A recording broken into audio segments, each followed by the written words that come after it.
Bow. Hi, Deej.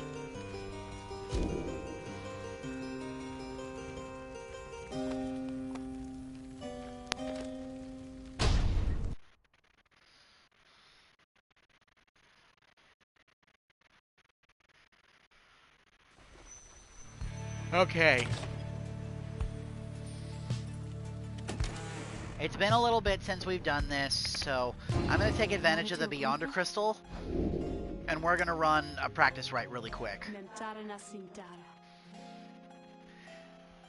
Then let us go without delay. My Beyonders do cherish these exchanges.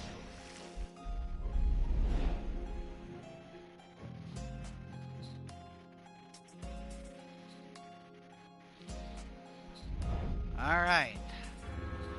I just need to get some practice back in, since it's been a little bit since we last played this. I'm glad that they give you this option midway through the game, though I wish you'd gotten it much sooner, honestly. Alright, I don't really think it matters who we use, but... Roster bio updated? Oh! Check it out! We actually got some of her information.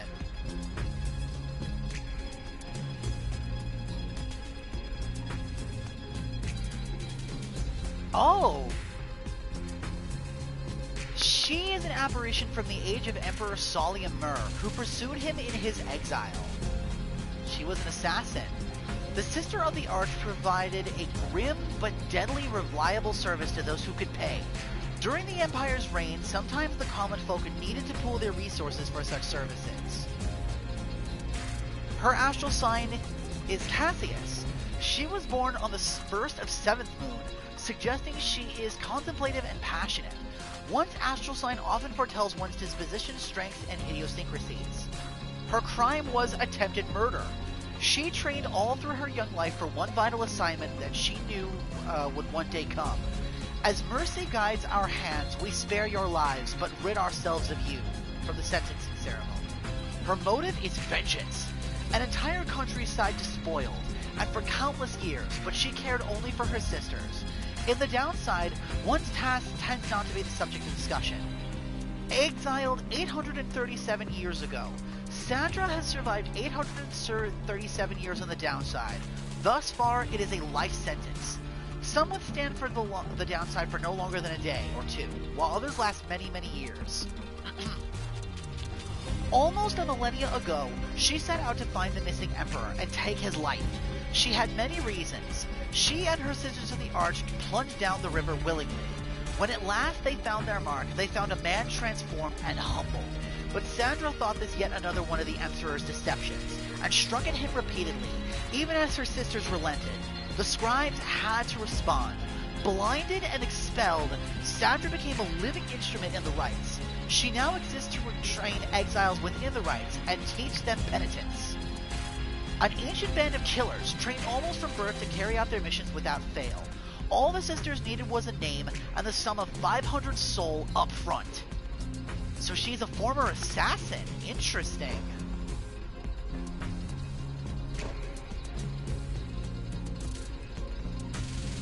Huh. Okay. I'm looking forward to when we actually get our bio updates for the rest of our team. That'd be nice. Alright, so let's bring in Hamatha. Let's bring in Faye. And we'll bring in Sir Gilman. Glorious!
Ah, damn it.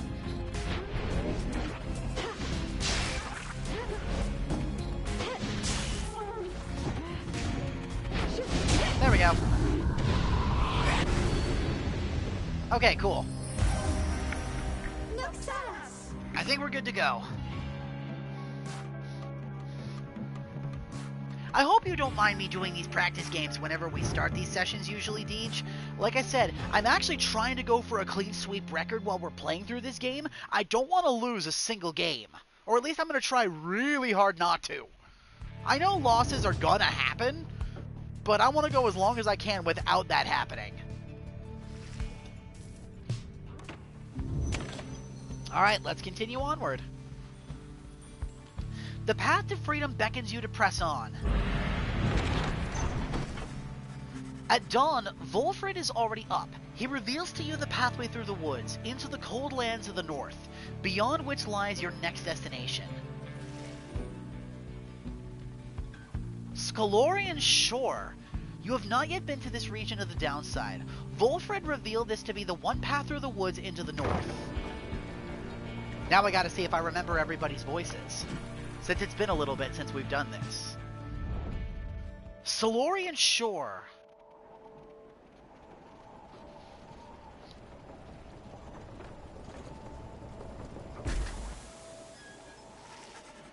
You get clear of the woods at last, and arrive in the lands grown cold in the shadow of Mounts Alodiel. You have to make it all the way up to the top. The sacred mountain on whose summit the rites were first conceived. In a moment of respite, Volfred calls everyone together to discuss matters pertaining to the rites and the plan to which he alluded. You banded together with a common faith that freedom from the downside is not impossible. Am I correct? But let me ask you something. What does freedom even mean to you? He looks in your direction as he asks, defying you to answer. You cannot sense his own thoughts on the subject, and only know the truth of how you feel. What does freedom mean to you? To do what you want. Freedom means being able to make decisions on your own terms. Achieving inner peace. Freedom means having a clear conscience and a carefree heart. Having no master. Freedom means answering to no one's will other than your own. Going where you please. Freedom means being able to go where the heart yearns, without restriction and without fear. To feel true love. Freedom means not having one's strongest feelings and emotions repressed or rebuffed. Living without fear. Freedom means living life without concern for others' judgment or approval. Nothing at all. Freedom is just another empty goal to chase, to give one's life a false sense of meaning. Or you can choose to remain silent. Freedom means not being forced into responding to such a question. I think freedom to me, personally, means inner peace. Because the rest of these are...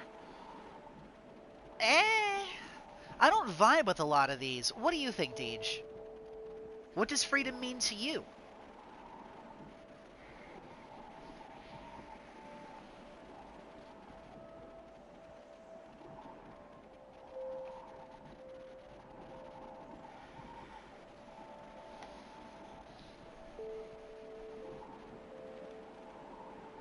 Deej boy me Bob.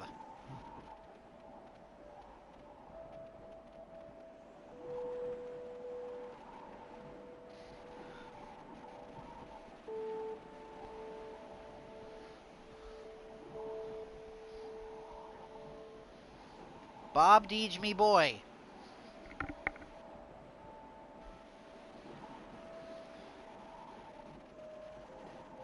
Hello. Earth to Deej. Oh! That's weird. I'm not noticing any problems on my end.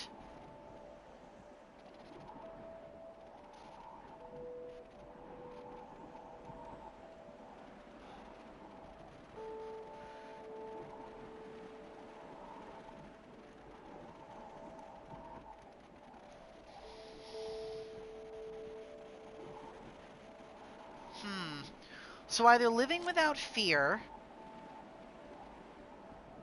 and achieving inner peace.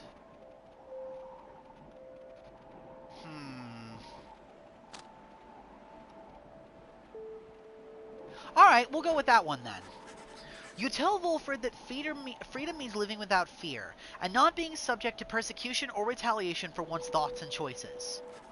He considers your remark for a short while. Good answer, my kin. I happen to agree. Fear takes hold in freedom's wake. But fear is a natural impulse, is it not? A common feeling we all share from time to time. A deeply rooted impulse there to aid our judgment and spur us on to acts of courage. But not for fear, if I doubt we could accomplish very much in life, and just now we stand upon the brink of accomplishing something vital. He then turns his attention to the whole group. Now, let me tell you all what freedom means to me. Freedom means to live without fear, just as your reader stated. To be able to indulge one's curiosities and passions, at least the ones that cause no harm to others, without the constant threat of judgment and reprisal. Freedom means not being made a criminal for what you know, or whom you love, or what you choose to think or not think. He looks towards the distant mountains.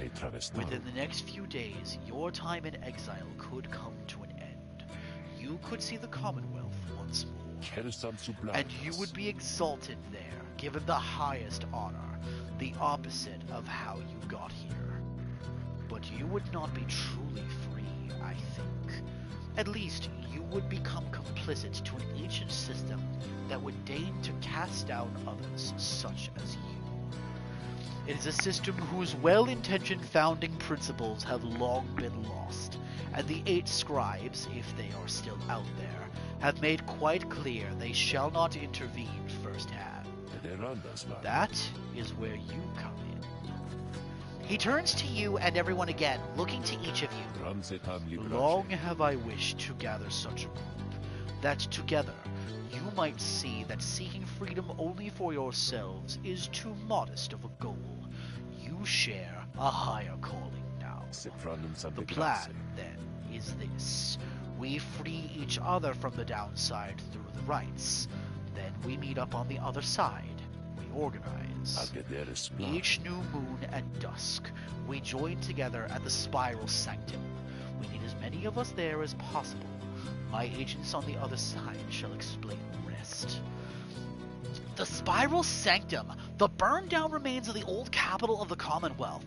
The remains stand as a warning to those who would seek to spread forbidden knowledge. You are plotting a revolt. Just so. I am asking a lot. You do have other options. Deceit, however, is not one of them. The reader and myself. You know by now that we can see through it. But you need not be a part of this, nor is it my interest to coerce you. You may go your own way if you wish.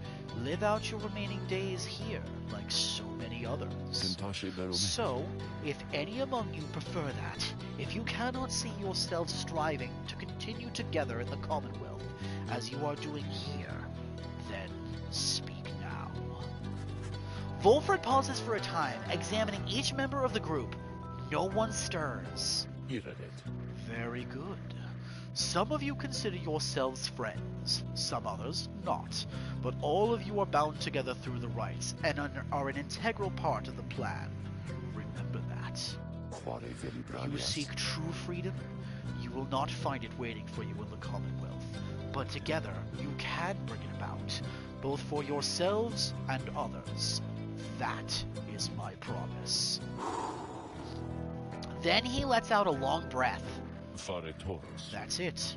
I ask you all to think on this, and let us reconvene along our journey to the summit. Wolfred turns towards the mountains, leaving you to consider what he said, and plot the wagon's northward path. The Mur Pass. Pathway leading north to the Sacred Mountain. Wolfred indicates this is the only way to reach the base of Mount Elodiel.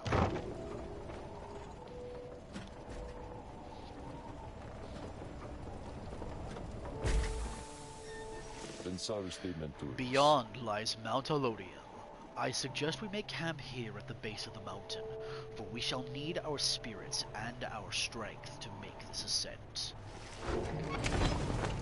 Okay. The Beyonder Crystal seeks headwind.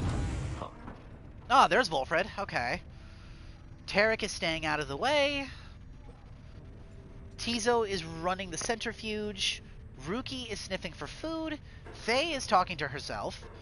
Sir Gilman is staying hydrated. Pamitha is out on a hunt. Hedwin is out on a walk. Volfred seems to have something on his mind. Interact to speak with him. There you are, my kid. There was something which I wanted to discuss with you in private. Volfred stares at you rather intently, as if reaching out to you. And then... You do know what it means to be a reader. Those such as we are not limited to reading pages from a book. Though your ability in this, I sense, is nascent still. Mere flashes, uncontrollable. I see as well now that they haven't told you yet, your friends, and that explains a lot. They haven't told your readers such as you cannot go free. I had wondered why you would insist on pressing onward with this group in light of this. The answer then was plain. You simply did not know, or fully realize. They did not deceive you, by the way. There is no reason they would know themselves, other than Tarek, who shall not influence your thinking in such matters. Rather, I had expected when we first met that you already knew the truth of this from having read the passage in the Book of Rites, which states it plain. Only those who shall conduct the rites firsthand shall walk the path towards enlightenment and become eligible to regain their freedom. Perhaps you have not gotten to that part just yet. Volfred breaks free from you and looks at you again. Then he speaks to you as normal. It is plain that you are not in an adequate condition to conduct the rites, and this group values you as reader. I wish only to ensure you understand what you are getting into here. Despite whatever hopes and dreams and promises might have been shared, I do not think the rites can help you to return, if that is what you had in mind. So, once again, I invite you to depart, and I will see to it that you are compensated. Do not misunderstand. If it is your wish to remain, then you are welcome, but this journey we are on, it has no guarantees, not for you, nor any one of us. Do you understand? Volf indicates the readers such as you cannot go free through the rites. Say that you understand. There is more at stake here than your freedom alone, and besides, perhaps there is a way. Say that you do not care. You have learned in life to keep your expectations low and tempered. Say nothing. If Volfred really wishes to know your thoughts on the subject, he knows where to find them. I say we understand. We're not just doing this for us, we're doing this for everybody. Besides, he doesn't know that there might not be a way for us to get out too. What do you think, Deej?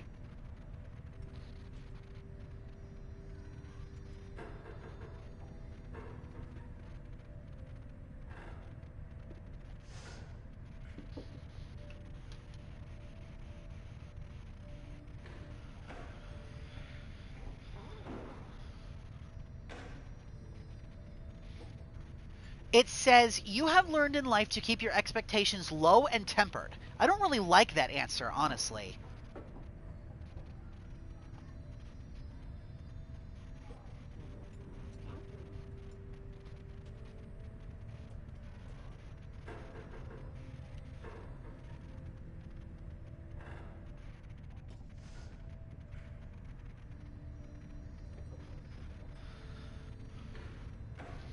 I agree.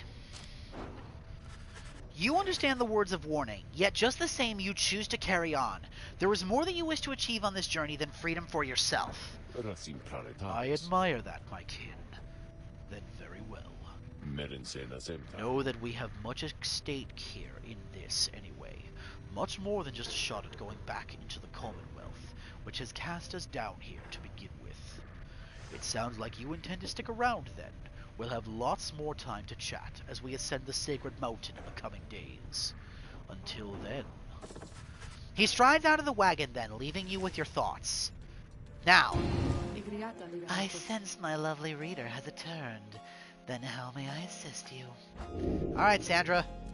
Ask what's on her mind. How very kind of you to visit me again like this, a lovely reader. For I was just standing about in the blackness of this void, thinking it would be most pleasant if something were to happen for a change. There was a long period of time that this incarceration of mine failed utterly to do anything but bring me peace of mind, not much of a punishment. I invite you to imagine an upbringing among the sisters of the Ark, living in the outskirts of civilization, your days full of training which could kill you, or just cripple you for life. How do you suppose I lost my sight? Through glorious battle with the scribes, or in a careless sparring session with my master? Ah, but I've not forgotten enough just yet.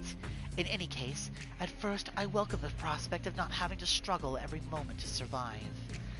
But in less than 2 centuries, why, I started to grow terribly bored.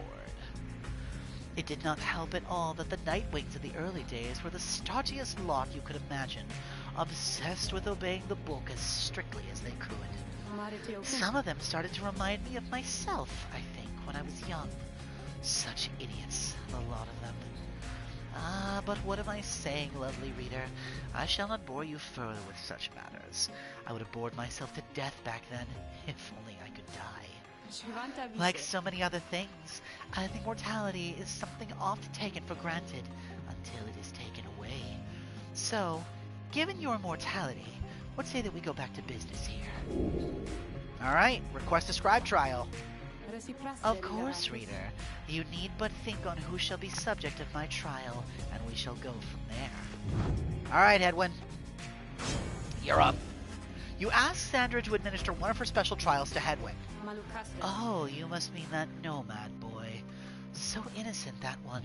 I should have a lot of work to do with him. Then let us bring him forth. Soon Hedwig appears in heat of the summons. Hey, my friend. What's going on? And into the void we go.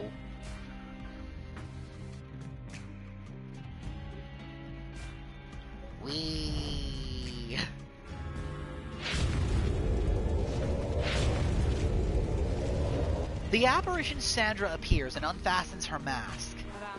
Listen well, boy. You answer to me here. Understood. You are a fool. Do not talk back to me. Your reliance on your friends is such a burden upon them. Let us see what you can do without their aid, save for that lovely reader there. Sandra is pretty cool. I agree.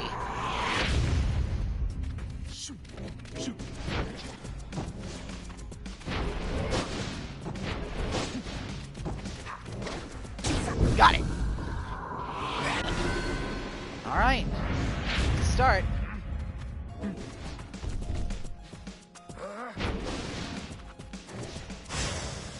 Oh, what? Bullshit.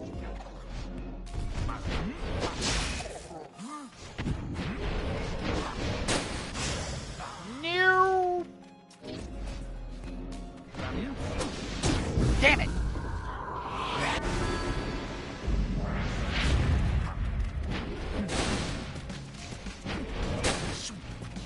There we go.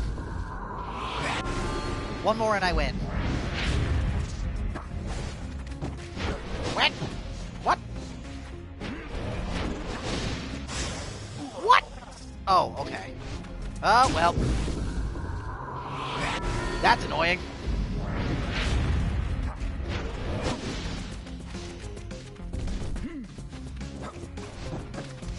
There we go. Easy enough.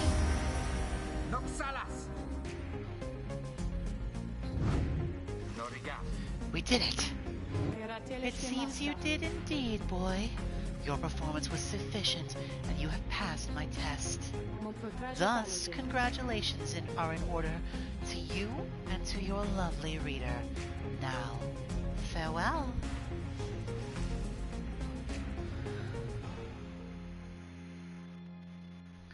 Mercy is the beating heart of our glorious society. Mercy even for the foulest of traitors. Good to be back after all that. Say, what's that you have there? You have received the Gold Bracer for completing Hedwyn's trial. Hedwyn power casting his aura with greater ease, and gains infinite stamina on hit for 2 seconds. To find their mark, Sandra and the Sisters of the Ark first had to circumvent his loyal man-at-arms. Nice. That went well. Alright, let's discuss the plan. Earlier, Wolfred called for a group meeting, presumably to reveal his plan in more detail. Instead, he reveals some bad news. Wait, what are you saying? What I am saying, my boy, is that while you can indeed get yourself out of here, it can't be all of you at once. We earn our way back one by one, or not at all.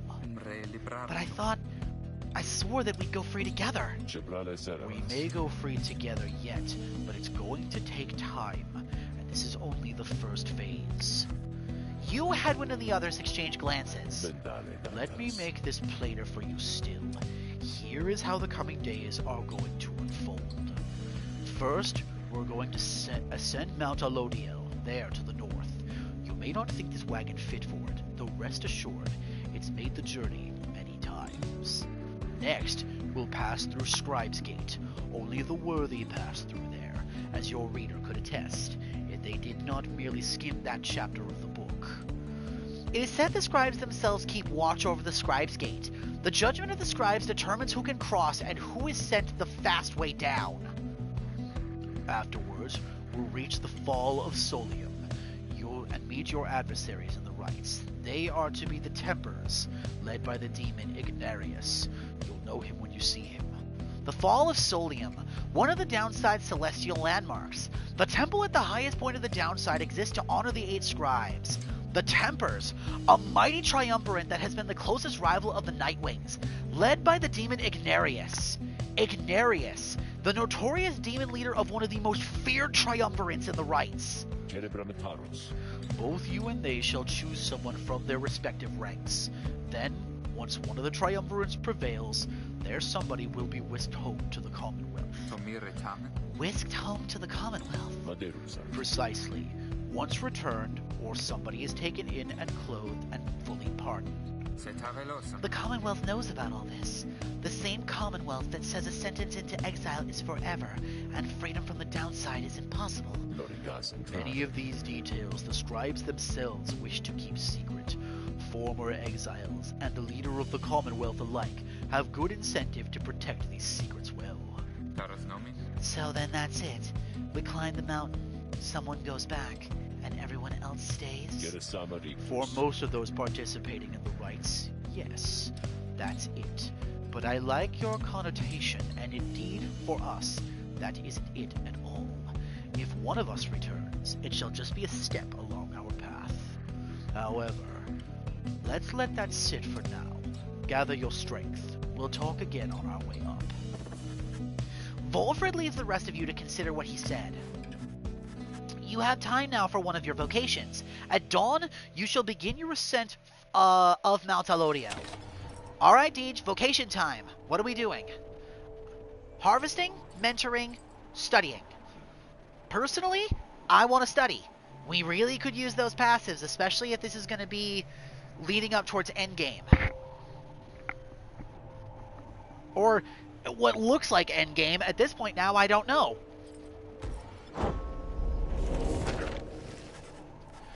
You locate a secluded area nearby where you should be able to study the Book of Rites. Though greater understanding comes the reader's influence. Alright, what are we doing this time? Hope or presence? Hope is for banishment timers, presence is for aura. I agree. It seems way too early to call this endgame. Alright, banishment timers. You concentrate on the substance of the words and teachings of the books of rites, such as you understand them thus far. Inspiration comes to you in a flash, whether from the book or from within, you cannot tell. You have gained the reader's influence, spirit. Each rank raises your fellow exiles' hope, making them return from banishment more quickly. Yeah, we really do. Alright. I just want to make sure we've read all the pages of the book so far.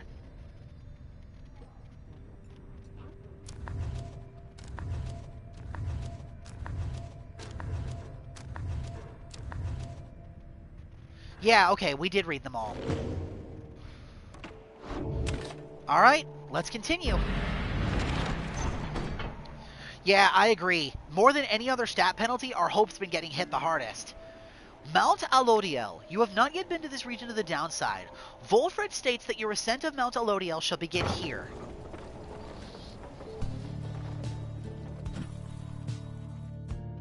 Whee! Here we are. Mount Alodiel.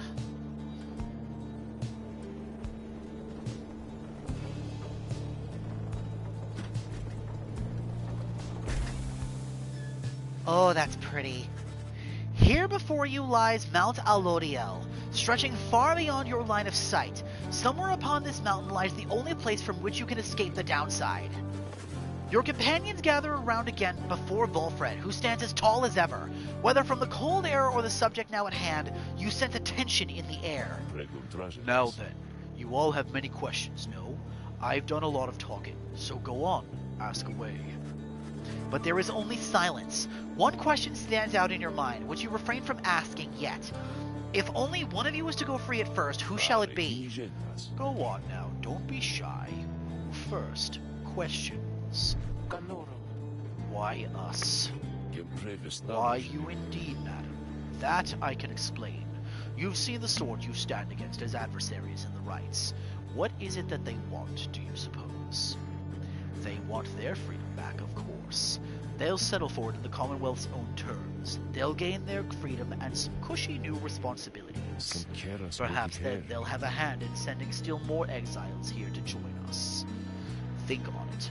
The Commonwealth rose from the ashes of a fallen empire thanks to the efforts of the first exiles who escaped this place via the rights. It is the Commonwealth's first and proudest tradition to honor those ones who live to redeem their transgressions. They have a certain wisdom, do they not? Who's the least useful to us if we have to send one free? That's a good question. But as for you, I have been looking for a certain set of dispositions for a good length of time. All I needed was for somebody appropriate to show up and to listen. So, I planted many little eyes and ears throughout this land, whispering hints of this, absurd as it may sound, took someone with a certain faith and creativity to go for it. That someone proved to be Headwind over there. He was tasked with seeking true trustworthy allies, an old buried wagon, and a reader. He was invited to bring others for the ride, all different sorts, gather enough help, and he and his friends could go free.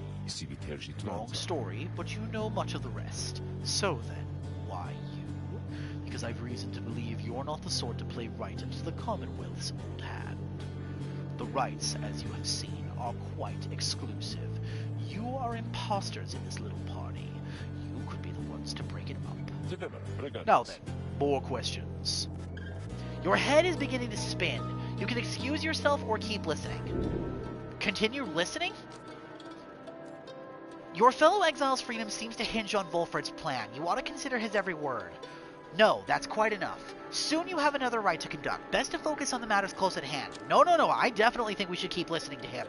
Absolutely. If there's more to this plan, I want to hear it. I especially want to hear what everyone else has to say. Don't you agree, Deej?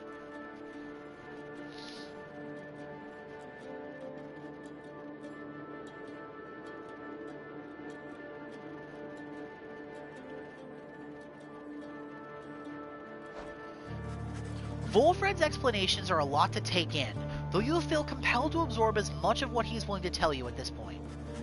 He prompts for further questions when Jodariel raises her voice again. Hold. You mistook my meaning. I understand your plan. Still, I wish to know, why us? Why are we, among all others, chosen for this liberation rite? On a blooded moon at the fall of Solium, an exile from the prevailing triumvirate shall go free. The anointed champion then shall plunge into the Shimmer Pool and return in glory. The Book of Rites. Ah, I see. Well, that is simple, really, madam. You are chosen. You are qualified. I should say because, as the expression goes, 'tis what the scribes ordained. Though in this case, the expression is quite literally true. When the Eight created the rites, each one of them anointed certain other exiles to participate on their behalf. Exiles who showed some promise of redemption. The triumvirates they formed have stood the test of time, replenishing their numbers as the individuals moved on or passed on. You've met them as they are today, the accusers, the withdrawn, and so on. Oh, I see. So that's why all the other triumvirates were like, oh, look at that, the Nightwings are back. We thought you guys were gone. That's because all the other triumvirates are groups that have existed since the founding of all of this. Their numbers and members have always been 3, but who's leading the pack and who's a part of it have changed throughout the eons. Interesting. Okay. So we're just the latest group of the Nightwings. Then how long has Volfred been around? The 8 scribes also formed a special group, against which all others would be judged. They called the group the Nightwings. Oh, that's us! You bear their book, wear their masks and raiments. You need but show up to the rites, you see. The others erstwhile jockey for positions for a chance to take you on. Yeah, well, what if we don't? What if we don't show up? Then you would deny yourselves a chance at freedom, and deny it also to your adversaries. Victory means nothing in the common right then. Participation is all that matters. Not so, madam. Only the enlightened may gain their freedom. While failure can be an excellent teacher, the scribes do favor the victor. So you see, those who do not conduct the rites, or do not prevail in them sufficiently, they may find themselves barred from the liberation rites. But these are technicalities. The Nightwings disbanded years ago. Since then, no one has gone free. Yet still the other triumvirates pressed on, with fleeting hope that one day you'd be back. It has been a heavy price to pay in all of this. Now, if you'll excuse me, we'll talk again some other time. Holy shit, so everything hedges on us. Anyone that beats us gets to go free, but if we win, we keep them here forever. And they don't get to run at all. They're stuck here in the downside until either the Nightwings come back or they just die. That is... As a plan, it's brilliant. As a punishment, that is hilariously cruel.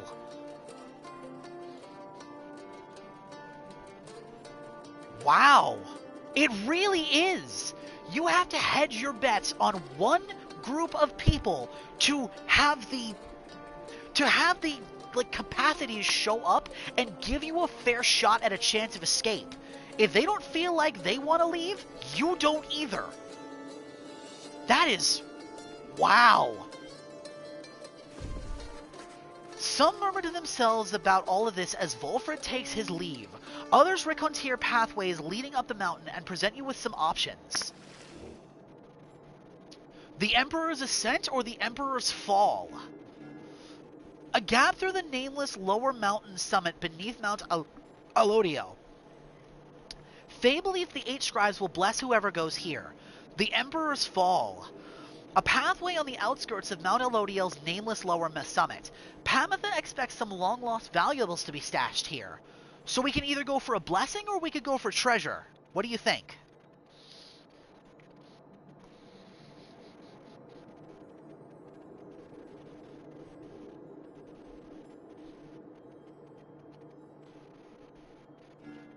Gotcha.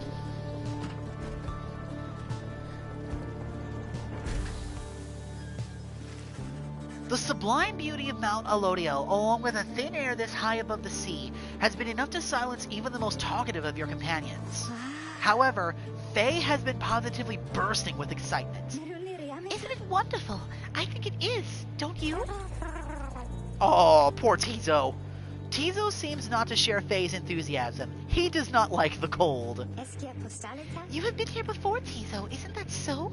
Why would you ever leave? I wouldn't leave. I'd stay. I think I'd stay. Unless maybe I get too cold or hungry.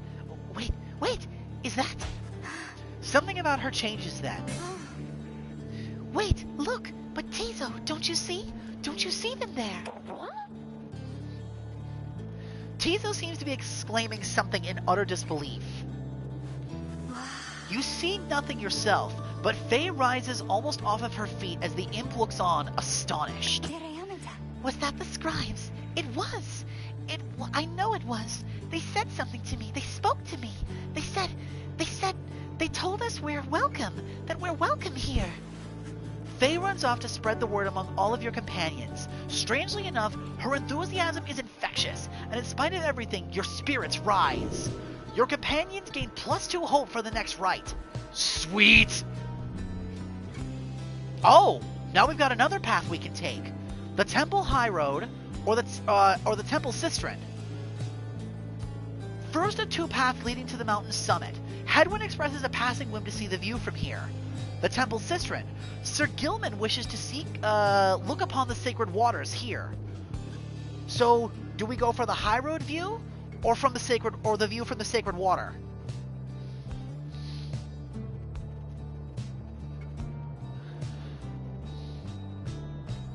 All right, to the high road.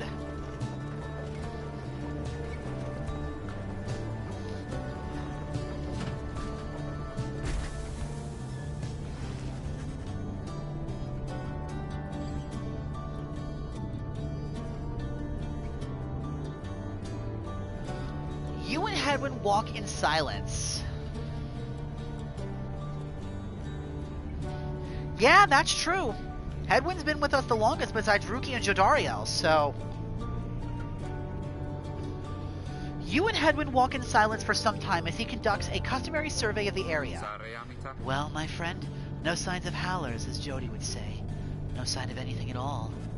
You sense something is troubling him. Oh, it's just... I've been giving a lot of thought to what everything Wolfred told us.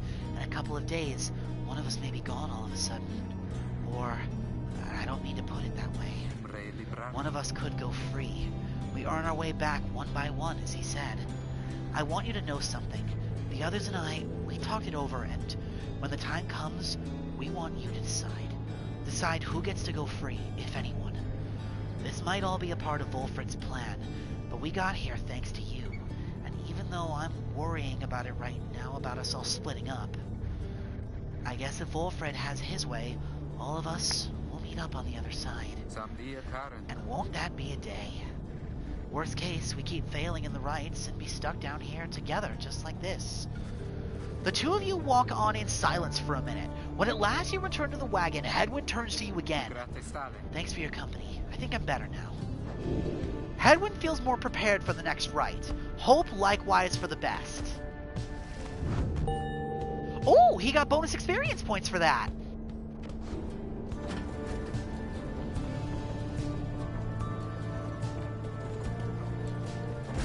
This is it. We're here. You and your companions gather at the Scribe's Gate, where the single narrow trail to the summit narrows even further and falls under an archway carved in stone. Come along now, everyone, and be prepared to speak your mind when you are called.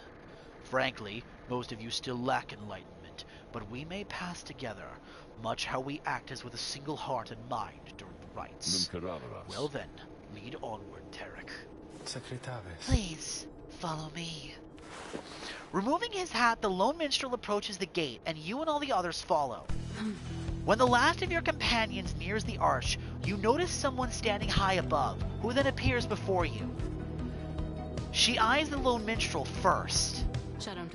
Is that you, Tarek? It is. Greetings, Celesty.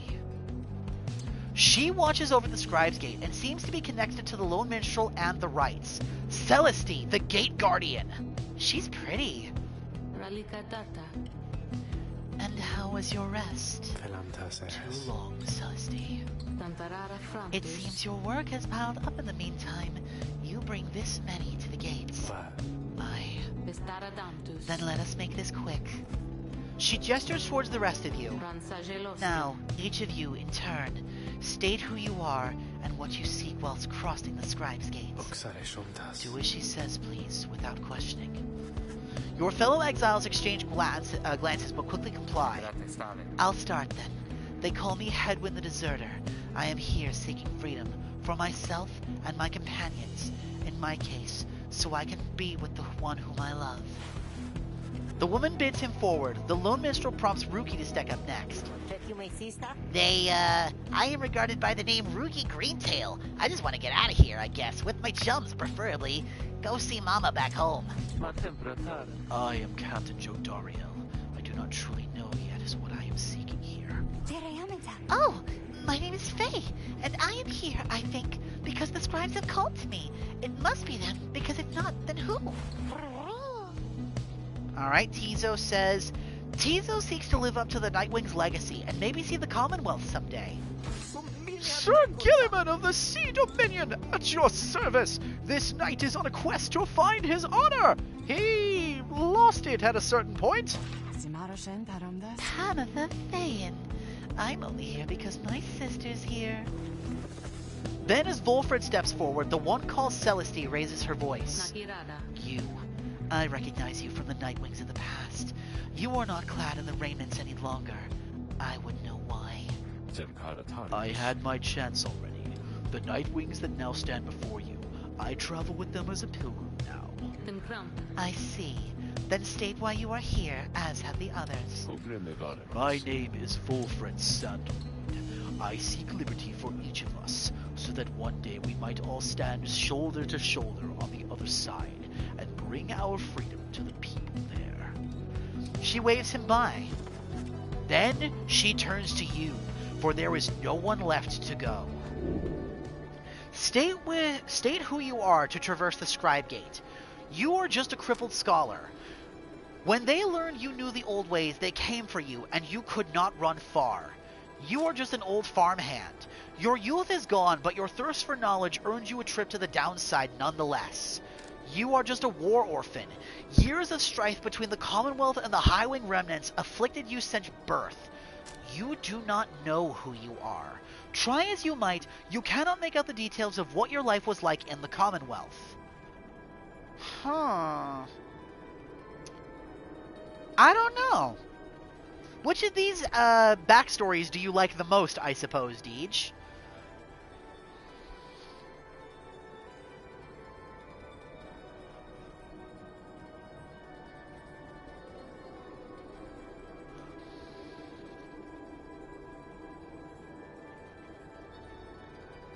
I agree. You have always sought to understand the world around you. That knowledge proved dangerous in the Commonwealth, but now it has brought you to this point. The one called Celesty continues to examine you, expecting you to add to your response. State as to what you truly seek to traverse the Scribe's Gate. You want true freedom. You wish to return to the Commonwealth and to live out your days there doing as you please. You want to help your friends. You wish to do whatever it takes to see your fellow exiles regain their freedom. You want revenge. The Commonwealth, which cast you down into the downside, cannot be forgiven. You want to see what happens. All you expect is that the outcome of this whole ordeal is going to be interesting. I would say either we want to help our friends or we want to really see what happens.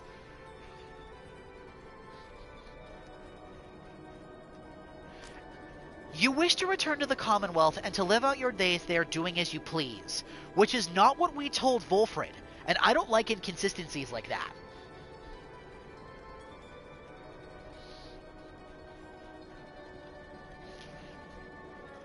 Yeah, exactly.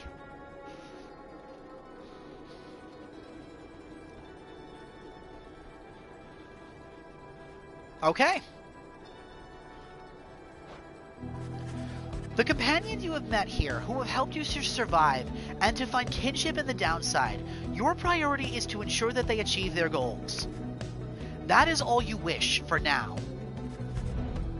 The woman regards you for a time, then nods once and waves all of you by. The 8 scribes bid the Nightwings welcome here.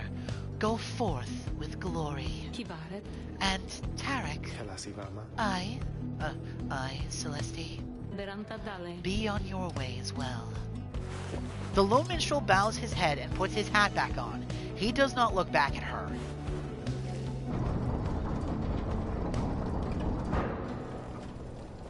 Off we go. Whee! There it is. The big, big, big book. From the top of Mount Alodiel, you can see the distant downside before you. You think on the many thousands of leagues you cross to reach this point as the sky grows dim.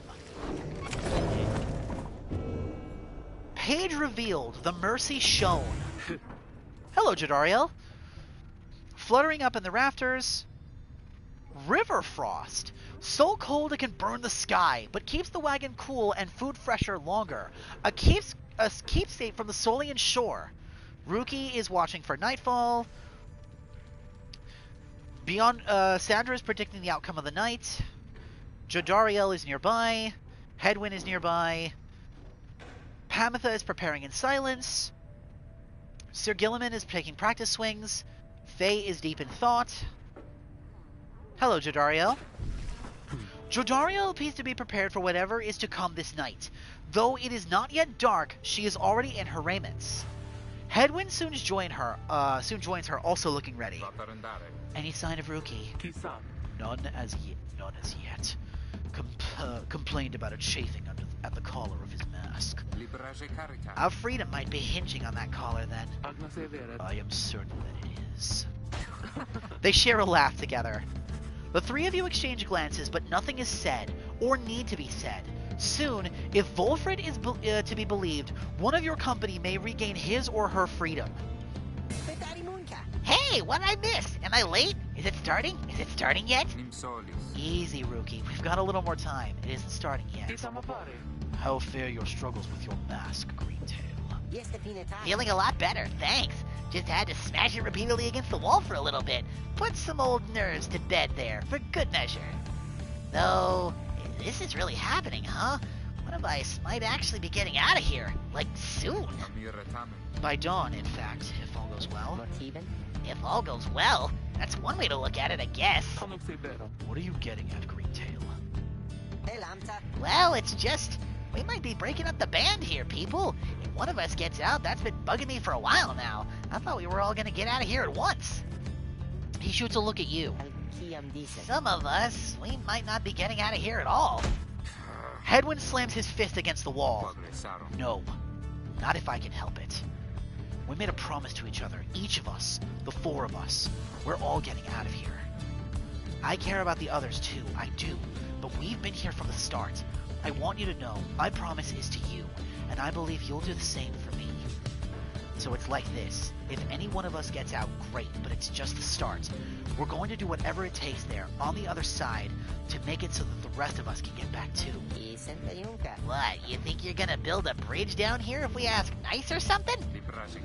I don't know what it's going to take, I just know we have to try. Jadariel turns to you. Reader, we shall find a way. She nods to reassure you and to reassure herself. Ruki nods his head in turn, and Hedwyn's gaze never once falters. Well, my friends, I think it's just about time. Let's go. One by one they turn towards the door. The fall of Solium awaits. A vital step on your quest for freedom, yet you feel in your heart that it shall only be the first. Your three companions have gained +1 hope for the liberation rite. Steel yourself in turn. Sweet! Now what does this say? The mercy shown. The imp Ha'ub and I, we helped to save my emperor, and when the danger did subside, my emperor, Solium Mur, he said something to me which shook me to the essence of my being. He said, "You gave me freedom, Master Golathonian, so that I may yet have mine. You too now are in exile of the downside. In all the days which I have left, I never could repay the mercy you have shown me. So if I cannot do it so in this life, then I shall do it in the next. We crossed the land together, and together with the imp, we gained the company of those who saw in him what I do.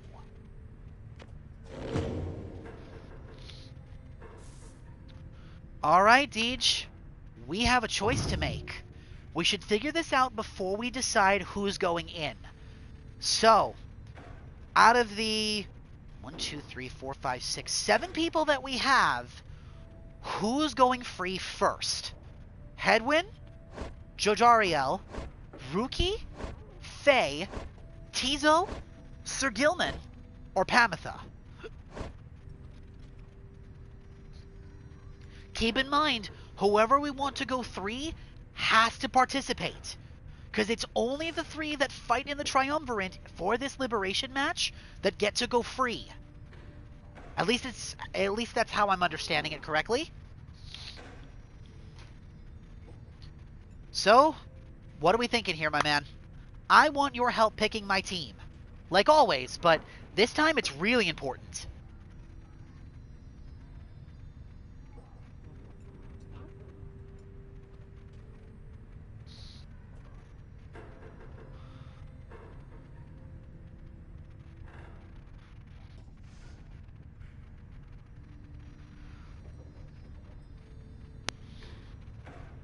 Oh, so you want to split Hedwyn from the group first?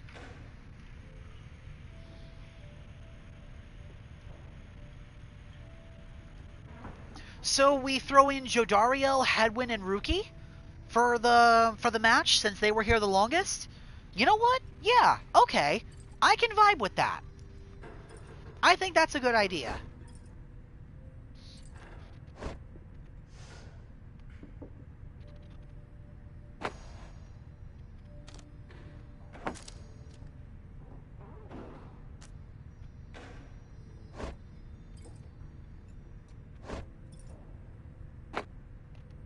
I'm going to take the Curse Fang from Tizo, and I will give that to Ruki so he deals a little more damage. Alright. Now let's check the slug market and see what Ron has for us.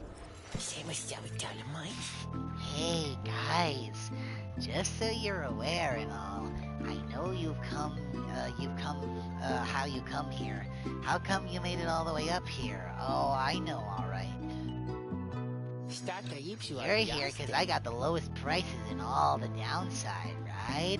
And some of the new stuff I got in stock, you're gonna get a lot of value from there. An awful lot.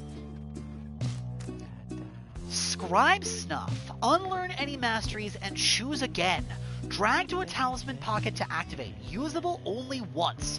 A bit of celestial something or another said to induce mindfulness with no lasting side effects. Okay, we're gonna grab all the Stardust that he has.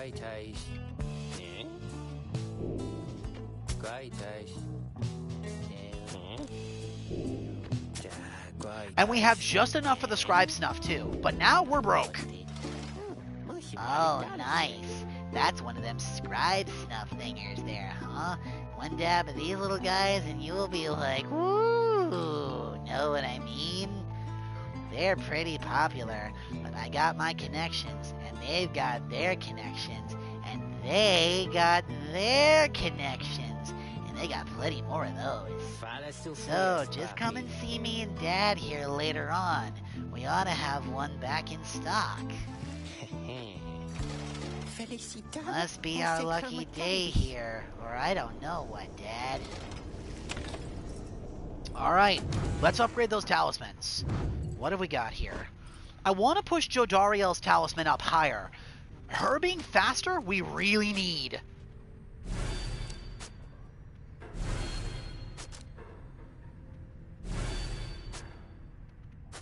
Okay. She's as fast as Hedwyn now.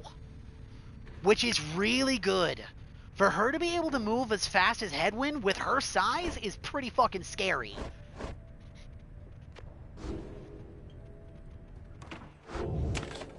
Alright, here we go.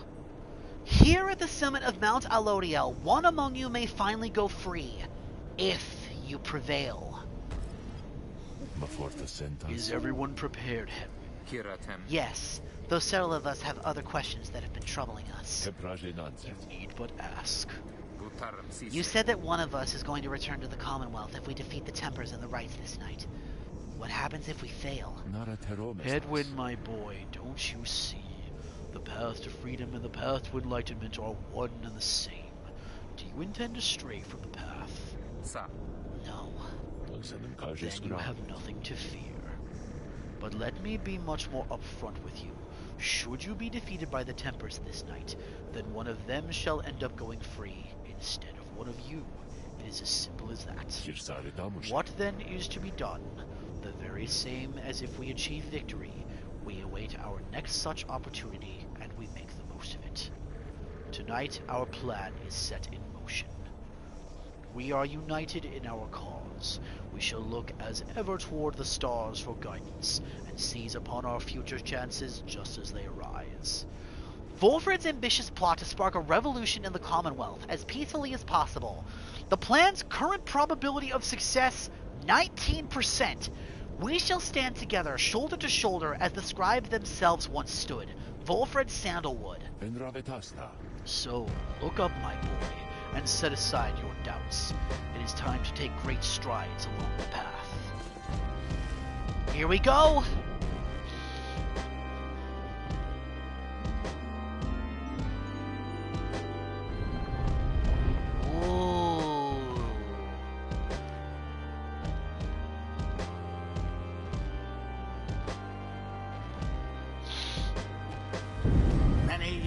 Have passed since last the Nightwings gained the summit of the sacred mountain and stood upon the fall of Solium. Those must be the scribes in the background right there. Guidance, reader.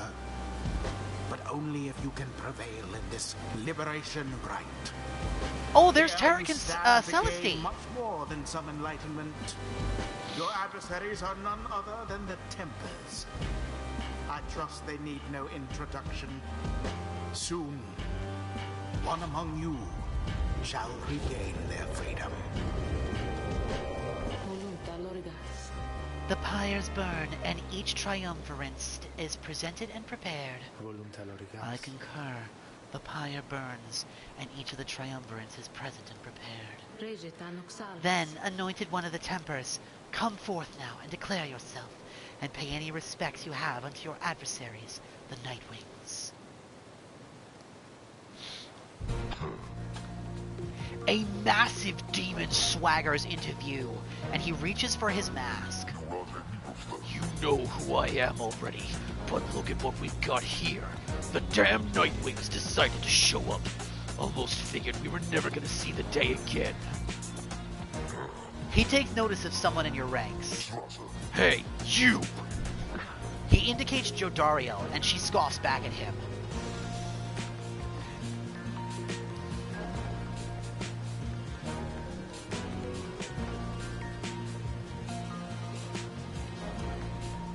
I didn't read what that said, but I imagine you said something along the lines of, damn, I was thinking he was going to be hot. Lose that mask. Ain't seen one of our own in ages, not in these damn robes. Jodariel's hesitation is almost imperceivable before she moves to remove her mask, just as her adversary asked. Satisfied? Whoa! You must be new. Jodariel soon puts her mask back on. Enough talk. I like you, curly horns. Oh, Deej, check it out. One of his horns is broken. And I bet you he's covered in tattoos underneath all those raiments. Look at his skin. It's almost like the cover of Ash and Fire. Tell you what, once we put out your lights, you come along with these guys. We're gonna have a spot open. Only a shame it ain't gonna be around to show you a good time. Gross. I should rather cut out my tongue. Oh, you don't mean that. Our kind, we gotta stick together. Now, come on! Ignarius throws his mask back on as his allies snarl at the rest of you. He is the notorious demon leader of the most feared triumvirate in the Rights. have the Nightwings reached a decision on whose behalf they shall conduct this rite. The lone minstrel gets your attention in his subtle way. Reader, this is it. The first companion whom you choose shall be anointed to go free this very night if you prevail. The other two in the triumvirate shall lend their aid. As you may know, only the most enlightened in the rites are eligible to go free. Not all among you may be ready. Now, Nightwings, what is your decision? Who most deserves their freedom? Choose who shall go free. Only the most enlightened of us can go. That means Rookie is not eligible to gain his freedom. Okay, so only Tizo, Jodariel, and Headwind can go free. Before we do that, let's take a look at our adversaries. Here he is. Ignarius. Yep, he's a demon, alright. He's got almost the same stats as Jodariel, but his hope is higher. He's also got a relic on him. At the start of the rite, the bearer's Pyre automatically gains 30. Oh, shit. Okay, so we have to get through 130 health on their Pyre. He's got the Scribe's Rock, which means his aura is bigger. And she's got a Presence Rock, which means her aura is bigger. No, wait. The other one's got... What does he have? Yeah, they both have things to increase their presence. Okay.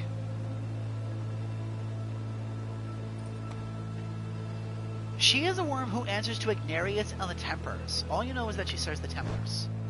Here it is. Alright, so cast, jump, and rush. He's got the same abilities that Jodariel has. Alright, we already know what a demon is. He was a bouncer.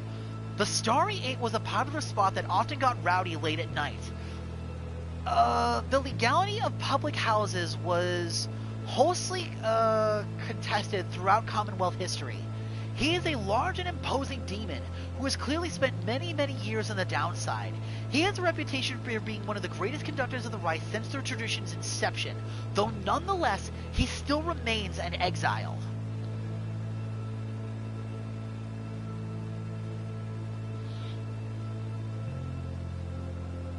Just a second.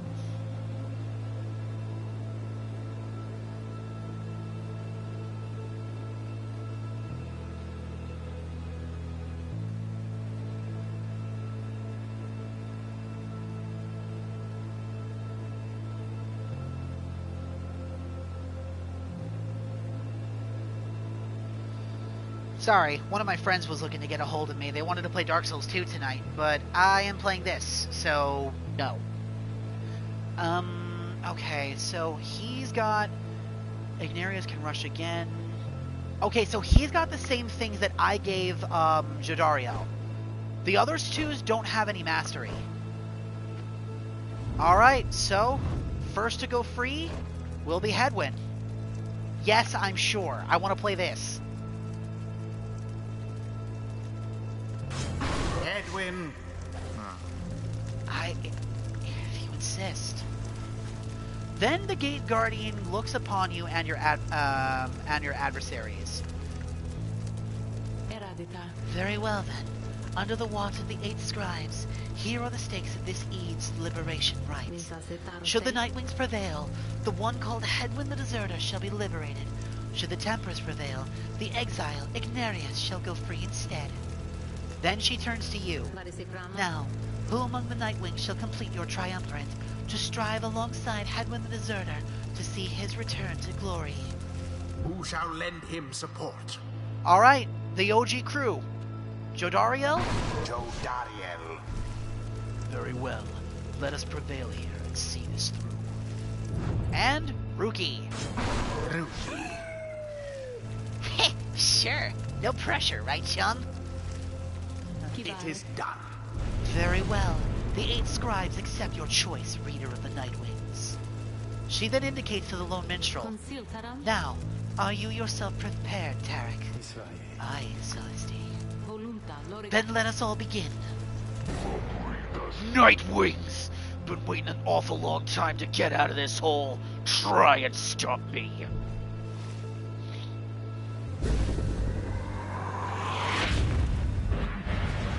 Commence. Oh, we got a vocal track for this! Let's go!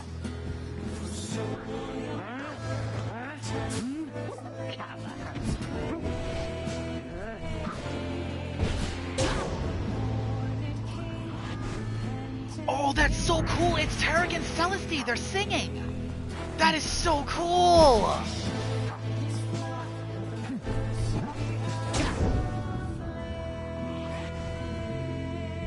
Because I don't think it makes sense for her to be said as Celeste. Does that make sense?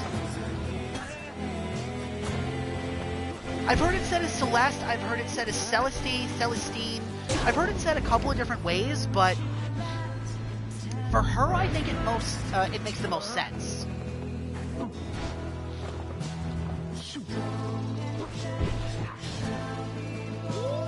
Oh!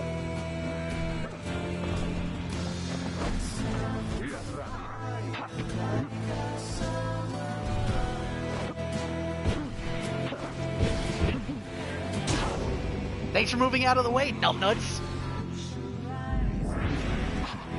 You good for nothing Nightwings.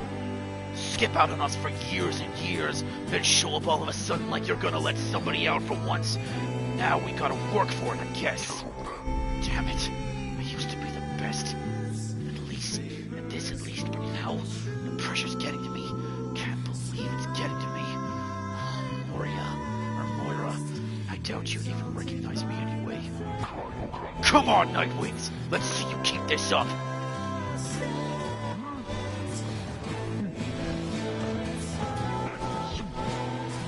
That makes a lot of sense.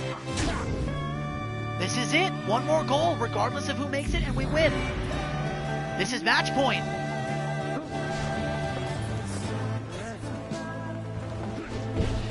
And there it is, at last. A flawless victory! The Nightwings proved their worth. We did As it! for their adversaries, they did not. Thus ends the liberation rite. And thus the scribes have chosen.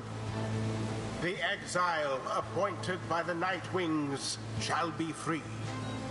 Absolved of all misdeeds, return to glory in the Commonwealth. His adversary and all others shall remain to carry out their rightful sentences. What a joke. We should have had this. You should have had this. Got all rusty. You've been waiting so damn long. Damn it. Damn it! Nightwings! I'll be seeing you around, I guess. And next time, you ain't gonna be so lucky.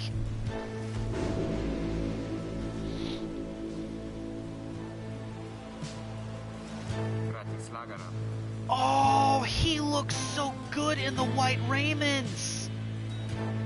We did it. Then, I guess that means I have to go. I broke my vow to them, that we would all go free together. Reader, my friend, why would you do this? Would you ever forgive me? Vikani, wait for me. Wait for me. Someone for whom Hedwyn cares deeply. They were separated in the Commonwealth. He remained silent for a moment longer. Listen to me, all of you. I will not forget this. If there's anything at all that I can do back on the other side to help the rest of you, then I am going to find it, and I am going to do it. And at the very least, I will do everything I can to make sure that by the time more of you come back to join me at home, it'll be a better place for all of us. Look, I don't have long now, so just thank you, all of you. I won't forget this. Then he plunges out of sight into the shimmer pool. His voice is audible, but growing faint. A seldom seen celestial phenomena linking the downside back to the Commonwealth. Thus, beneath the blooded moon, Solarian waters rise for but a moment, only to fall again. The downside legend. It's happening. Goodbye, my friends. Reader, everyone, goodbye. Until we see each other again. Hedwyn has earned back his freedom. Hedwyn is set to return to the Commonwealth and leave the downside forever. May he return in glory. Godspeed, Hedwyn. The 8 scribes are ever merciful. By their grace, the cycle of the rites may soon commence again. And everybody else that participated is going to get some experience points. Rookie finally hit level 3. Yeah, no, you're right. Faster, stronger, and a little better looking too. I mean, is there anything I can't handle? Rookie casts his aura faster, banishes adversaries by casting his Orna. Yeah, we're gonna do this. Explosive temper. Okay, so Faye and Tizo are close to getting another level up.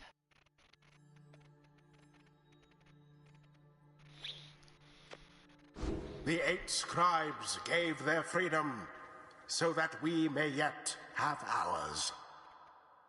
Okay.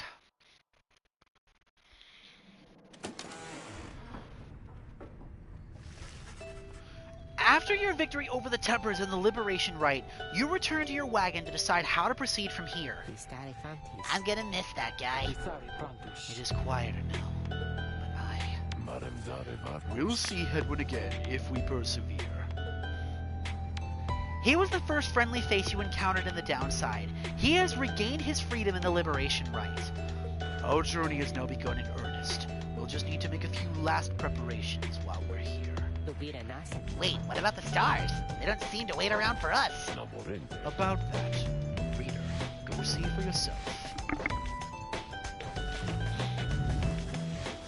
The night sky over Mount Alodiel is much darker than you would have expected. Your thoughts are with Hedwyn as you look towards the heavens. You gaze into the darkness of night. Seek now your next destination.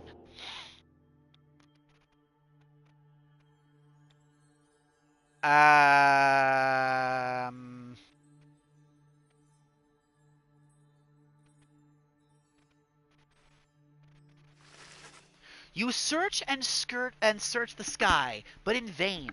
No stars are shining now. The stars revealed nothing, did they not? You confirm his suspicion. It is as the book foretells. This is the chance we need to make ready for what lies ahead. There's a haven south of here we'll travel to at dawn, and when the stars decide to shine for us again, we'll be ready. Mark my words.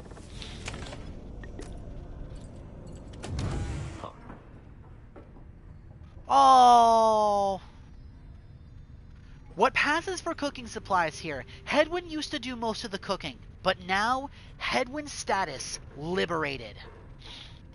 Pamitha is having a drink. Sir Gilliman is tidying the wagon with Rookie. Rookie's tidying the wagon with Sir Gilliman. Sandra is blaspheming. Tizo is fast asleep.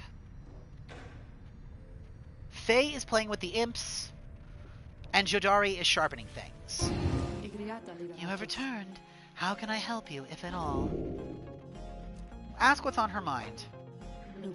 This place, where you currently reside, it must be Mount Alodiel, is it not? This is where those blasted scribes decided what to do with me. I had already failed in my mission to eliminate that demon Salia Mur. I did not anticipate his retinue, you see. 8th of the 8 scribes of the Book of Rites, known as the First Exile, or last of his name, a once proud emperor who neglected his nation and found penitence in the downside. They took me and some of my Beyonders alive, although I did not expect to see an account of that in their good book. Whether it was for mercy or spite, I never became certain. They probably presumed that my expulsion for eternity would eventually have taught me some respect for them, but no, not yet. Not yet. Well, I don't mean that, really. The scribes did spare my life, and were it not for that, I would have never been thusly trapped to then enjoy your company, oh lovely reader. Now, having met my quota of blaspheming for the time, I think it best that we resume the normal sort of business between us, if there is any to speak of. And Good hunting at the precipice. May you soon rid the downside of some useless idiots. Farewell for now then, reader.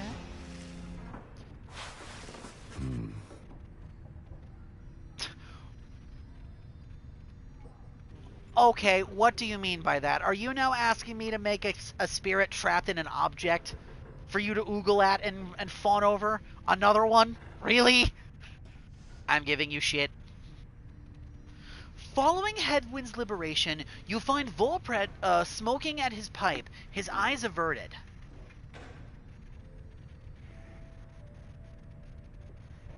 Yeah, that's exactly what you want. He looks up and smiles as you approach. Hello, my kin. Excellent work back there. Thank you for your perseverance. Though, I was just reflecting on how very fortunate I have been in all of this. Not just me, but really, all of us who had a chance to stand with Hedwyn here. Ours is, admittedly, a somewhat desperate plan. The percentage has gone up, 26%. It was vital to me, should the Nightwings rise again, that it would be under proper care and guidance. I was thinking about how well Hedwyn served in that capacity. Whether it is to be the outcome of all of this, no doubt his presence shall be missed. Ah, so that's the dynamic you want to go for this. Okay. My agents and I, we were unsure of him at first. A common boy like that, completely unacquainted with the rights. But, in the end, I felt that he was worth a shot. Someone like him, sincere and determined, with loyal friends and desperate to get home. Those qualities spoke like him. Those qualities spoke volumes. Then he falls silent for a time. I have every faith that he shall strive on our behalf now in the Commonwealth, and it is my hope that he yet finds the one he sought. You and Volfred speak a little more of Hedwyn for now. You are left wondering what shall become of him in the Commonwealth.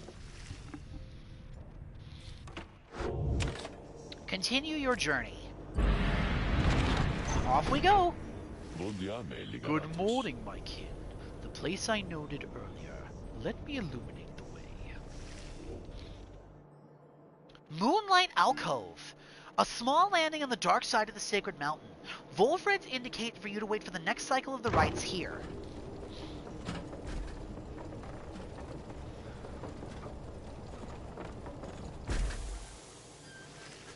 Volfred leads you all into a calm and quiet clearing, tucked away inside of one of the mountain's hidden folds. All about you see a variety of strange items and equipment. Bide your time. Hello again, Volfred. Making a racket, digging for grubs, making dust drawings, doing laundry with Jodariel, watching the skies, doing laundry with Sir Gilman. What do you have to say this time, Volfred? You find Volfred seemingly lost in thought, but then he turns to you. Greetings, reader. This wagon and I, we have many memories together, and I could not help reliving some of them just now. I suppose some aspects of my past may be of relevance to you, given your role. If there is something that you wish to know, you need but ask. Ask what he did to earn his sentence. Ask why the Nightwings disbanded, and ask how he knows the Lone Minstrel, or ask to be excused. Volfred reminds you of someone you heard about long ago in the Commonwealth. The Triumvirate of which you are now a part of seems to have a storied history. The two of them seem to be old acquaintances. How long have they known each other? There is no need to take up more of Volfred's valuable time right now. I want to either ask what he did to earn his sentence or ask why the Nightwings disbanded. Personally, of the two of them, I want to know why the Nightwings disbanded more.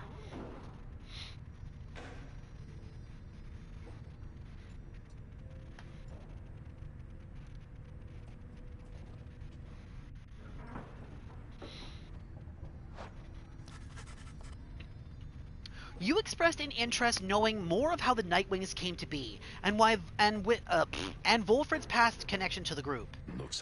I have been connected to the Nightwings almost since the beginning of my exile. They found me in a manner, as I understand, quite like how Hedwyn and the others found you. Back then, it was a smaller group than we have now. I joined an exile called Irisa, and another known as Orlek. A former exile of the Nightwings who conducted the rites alongside Volfred and Orlek. A former exile of the Nightwings who conducted the rites alongside Volfred and Irisa. Once in a while, we let little Tizo stand with us as well. He is rather older than he looks. The other triumvirates we stood against, they feared us.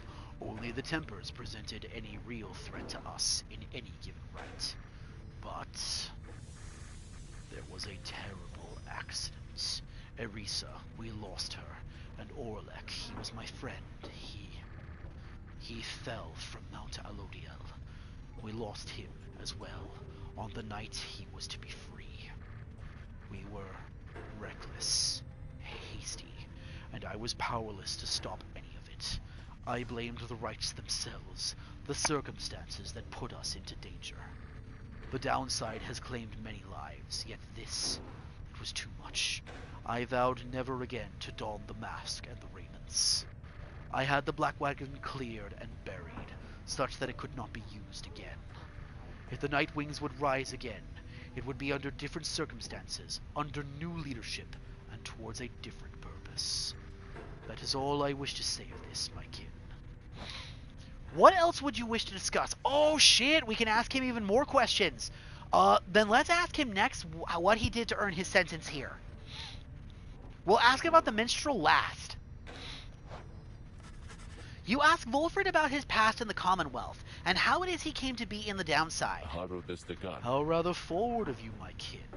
Most whom I have met during my travels here have been reluctant to approach the subject of one's history before one's exile. Nonetheless, I am happy to tell you. As a reader, I assume you are familiar with the stamping press. I owned and operated one. An illegal invention allowing written materials to be published at an extraordinary rate. In 617 AS, the Commonwealth was under siege from the written, as anti-theocratic propaganda quickly spread. I took issue with the Commonwealth, the ban on literacy, the interminable war against the Highwing remnants. I spread the truth about it all with my machine. Under pseudonym, of course.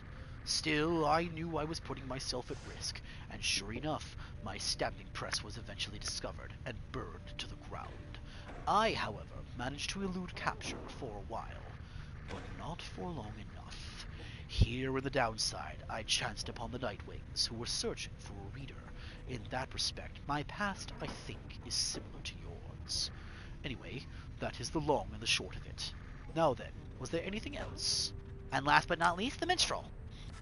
You ask Volfred about his history with the lone minstrel, who he seems to know quite well. Tarek was there with the Nightwings when they took me in. His manner has always been much as how you've seen. Although he is somewhat more cheerful now than I recall back then, if you could believe that. I think our plan has sparked a little fire in him. He serves the rights and the Nightwings. I have tried to ask him of his past before, but he seems rather reluctant to speak of it. Though it is plain that he is not from around here. This being the downside, I respect his wishes for some privacy. Nonetheless, although I do not know much of him, I count him as a friend. I lost track of him for some time, though it was he who first informed me that the Nightwings had returned. He and Tizo were instrumental in our meeting. It has been good to see him doing relatively well. Anyway, was there anything else you wish to talk about for now? That's all. You thank Volfred for his time and bid him a good rest of the afternoon. Likewise to you, reader. Be well. Alright, hole up with your companions until the stars align once more. Everyone, the amenities are modest here in the Moonlight Alcove, but I suggest that you get comfortable. We may be here for some time.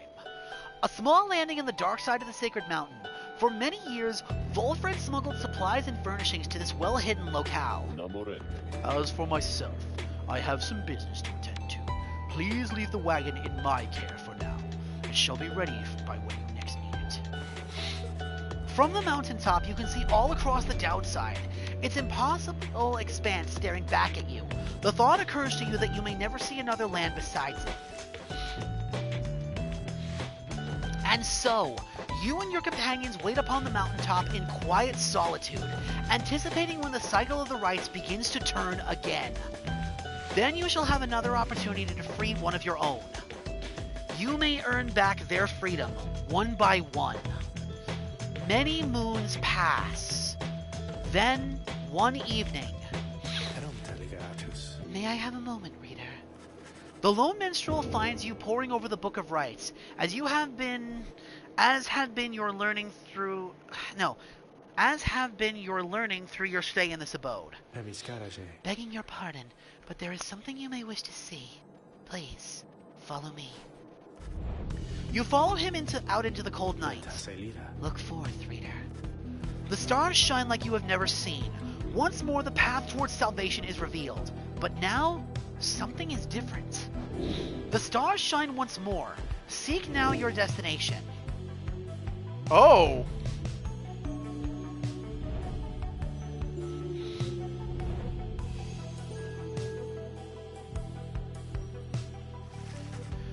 Each prior time you searched the stars, they showed you to a single path, but now several rites avail themselves to you all at once. Henceforth, you may choose from several different rites. Choose your path towards salvation. Solium, the Golden Star. The Golden Star is fate over the fall of Solium. You are not permitted to conduct the rites here. Let's see. Let's hover over them all and see. Aureus, the Azure Star. The Azure Star burns bright over the hulk of Horus. Barker is already on his way. Interact to challenge the Dissonants here next. The Dissonants are led by the Barker Ashpaw. Your record against them is 1-0. Jomer, the Dusk Star. The Dusk Star burns bright over the spring of Jomer. Udmilda is already on her way. Interact to challenge the Withdrawn here next. The Withdrawn are led by the crone Witch Udmilda. Your record against them is 1-0. Or Gold, the South Star. The South Star burns bright over the ridge of Gold. Sir Deluge is already on his way. Interact to challenge the Pyre Hearts here next. The Pyre Hearts are led by the worm Sir Deluge. Your record against them is 1-0. Alright, so we can choose to fight against the Withdrawn, the Pyre Hearts, or the Dissonants again. So far, we're undefeated in every single rite we've done. Where do you think we should go? You want to go and take on Udmilda again? Alright. Are we going to have to travel all that way back there? The stars urge that we go to the spring of Jomer, a long way off. Wolfred, sir, how are we to reach the spring of Jomer in due course of time? You know full well, Tarek. Preparations are complete. You think you see the lone minstrel smile ever faintly, but you cannot be sure. Please ask the others to gather their belongings, rest, and then assemble at the wagon there at dawn. We shall be departing at that time. As you will, sir. The cycle begins anew. As the years advance, you will find there ought to be fewer rites this time. Until once more we are to traverse the Scribe's Gate. Exactly how many, it is difficult to say, but our next chance at liberty ought present itself much sooner than before, so let's be ready for it. Now then, see you in the morning, reader. Your companions have not traveled far from the Moonlight Alcove. Word of the news soon spreads throughout the group. Alright. Next morning, Wolfred calls everyone together before the Black Wagon. This old wagon is more than it appears. With Bertrude's aid, it escorted you across the sea to me. Now it shall escort us anywhere the stars require. Come and see. Wolfred beckons you to join him in the wagon. Step inside. Something has changed about the wagon's interior. What looked before to be old cracks and signs of age now expose various intricate opponents once hidden from view. You are the Nightwings. You should travel in their customary way. He turns to you, indicating levers and devices marked with symbols from the book. Now, reader, whenever you are ready, you may take us up. I'll show you how. And everyone else, hang on to something.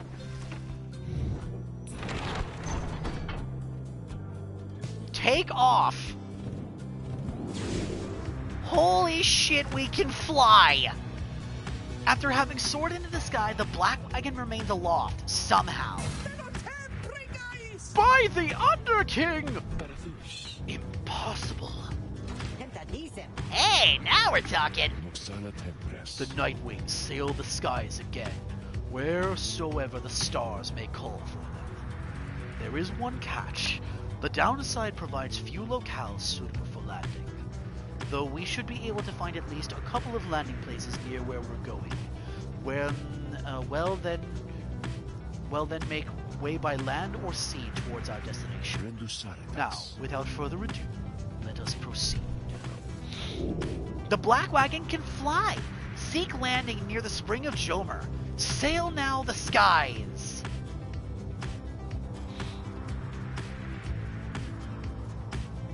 Holy shit, this is cool!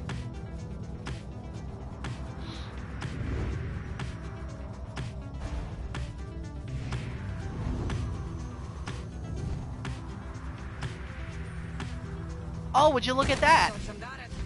Sisters, we are under attack! Hold, no. We are merely being mocked. By none other than the Nightwings. Mock us all you wish then, wastrels in the Commonwealth.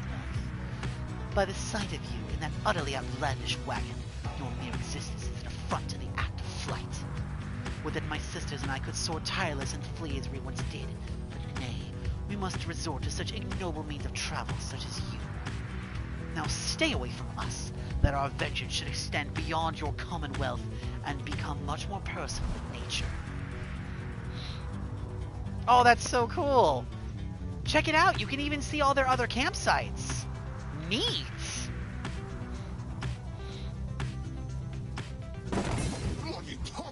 Ah, what a my beautiful wagon! What has happened? Oh, it is but you, my wonderful Nightwings, come to play a little trick on your good friend Manly. Oh, how very, very clever of you, and the damage you have caused my beautiful wagon, doubtless as it was, very, very minimal. Fear not, I can afford repairs, it is no inconvenience at all, although I do have one request for you to make amends, that is. When next we face each other in the rights, and I trust you know what I shall ask of you, but would you be kind enough to stand aside and let chastity prevail? Then we shall call it even, and when I return unto the Commonwealth, I shall see to it that you and your loved ones there are suitably rewarded. Now, ta-ta!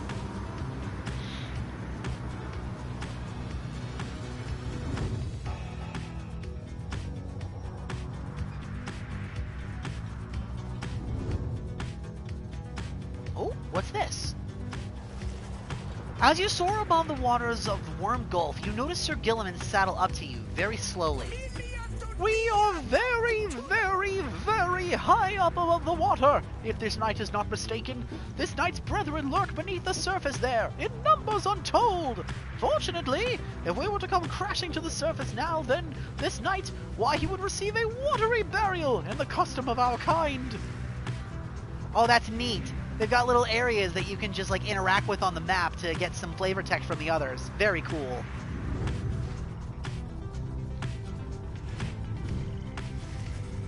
Below, amid the desolation of flagging hands, you see big Bertrudes, from which you first embarked by sea. You wonder how its venerable proprietor is faring. I am certain that Big Bertrude must have left a strong impression on all of you. She is not easy to forget. I've known her since before my exile, or hers. She's been here a long time. I've sent my agents to repay her for assisting you, and to send her our regards. The old wagon must be in need of some repairs.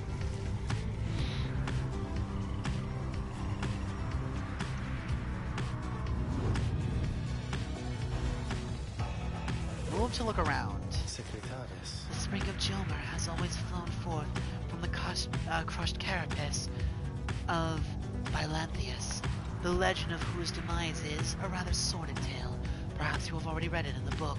The High Tyrant, vanquished by the scholar Jolmer Manymane. From its remains flows a rejuvenating spring, which gladdens up the valley's desolation. Not all believe the book exists, of course, nor the greater titans, nor the rites. I have encountered exiles believing that this titan perished quite by accident, rather than by the cunning trap laid by Jolmer Manymane. 6 of the 8 scribes of the Book of Rites, known as the Brave or the Alpha Chief. The Alpha Chief that united the Curs under a single banner and charted half the known world. They took the titan for a common beast. Perhaps the stars shine down upon out-of-the-way locales, such as this, to ensure that they alone shall witness the proceedings.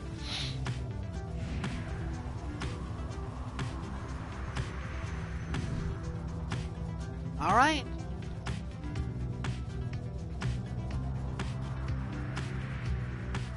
Okay, so if we go to Glue Hive, Faye expressed interest in exploring the pools around this route.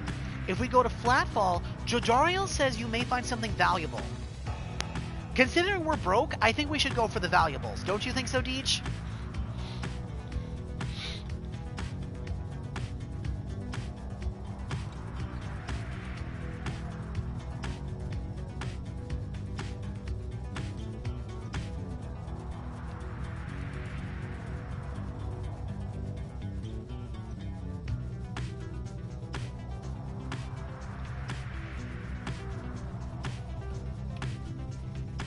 Okay, I agree.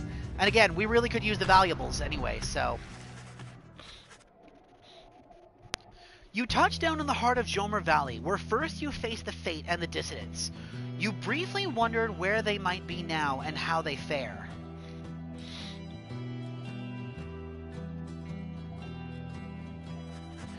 You join your companions for a routine inspection of the wagon following its flight. Faye confirms the wagon's wheels withstood the shifting temperatures and still appear to be in reasonable shape. Sir Gilman managed to calm some of the drive imps prone to dizziness or frenzy at high altitudes.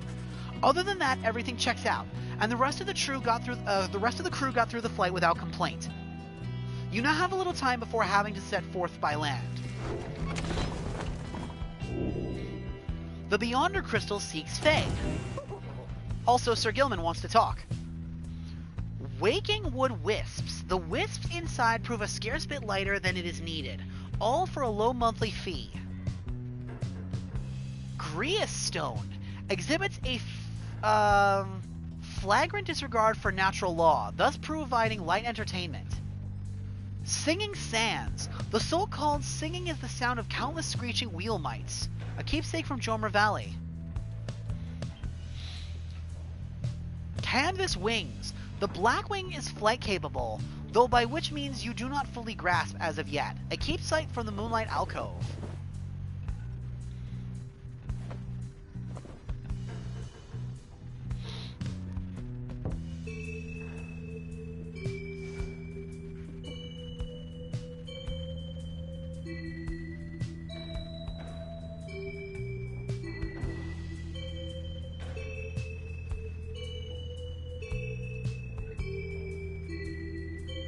Cool.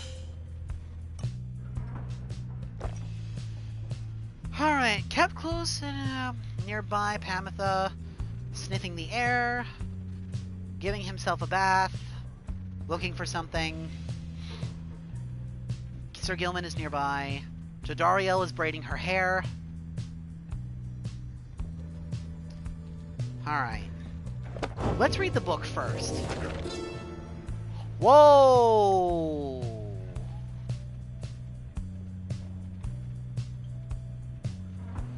Oh boy, okay. A lot more just opened up in this book. Okay, before we do this, it looks like I'm going to be doing a lot of reading. I need to make myself some tea and take a small like micro break to rest my throat a little bit before we do this. So I will be right back. I'm going to go and brew myself a cup of tea and maybe grab myself a snack. I'm not sure. I will be back in a little while.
My apologies that I was gone for as long as I did. I wanted to eat at the table and drink at least some of my tea to start, like, making my throat not hurt as much. It's unfortunate that so many characters in this game have deep, gravelly voices.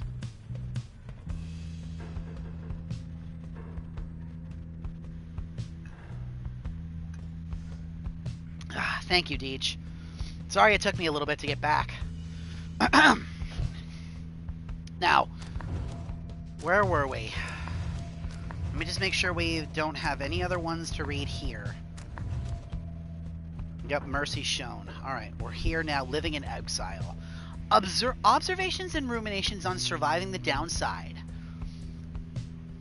Spend soul at the Slugmart to reveal more pages. Alright. Living in exile. In the words of Jomer Manymane, the Alpha Chief. Since I too roamed free, I remember well those days in which I was called Chief. I traveled all the world over on my 4 good paws, and I was well adored. I wanted to grow stronger. Here at last I have. I shall not mince my words. This place shall either harden you or kill you. It shall haunt you with your old memories. You share the exile's plight. My charge is to alleviate the sting of it for you a little bit, and to prolong your stay, but only for as long as needed. Your charge is to return. We call this place the downside for a reason, but in time, here you can learn to eat, to seek out shelter, and to find certain beauty in unlikely places.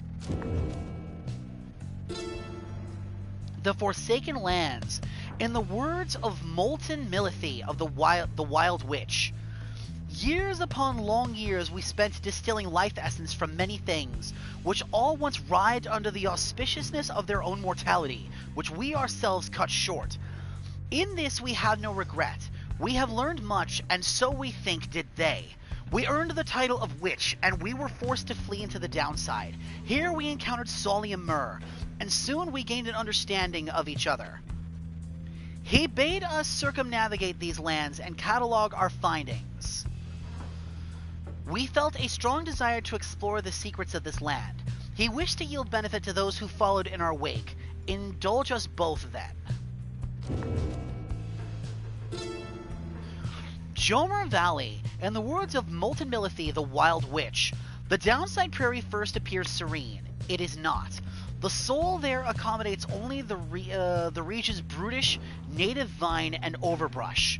The most likely food sources prove poisonous. Thus we journeyed further north. The climate there grew fouler to my senses, though the Kerr Jomer found it amenable. This sprawling valley, pocked with long evaporated lakes, give evidence to the monstrosities which roamed this land.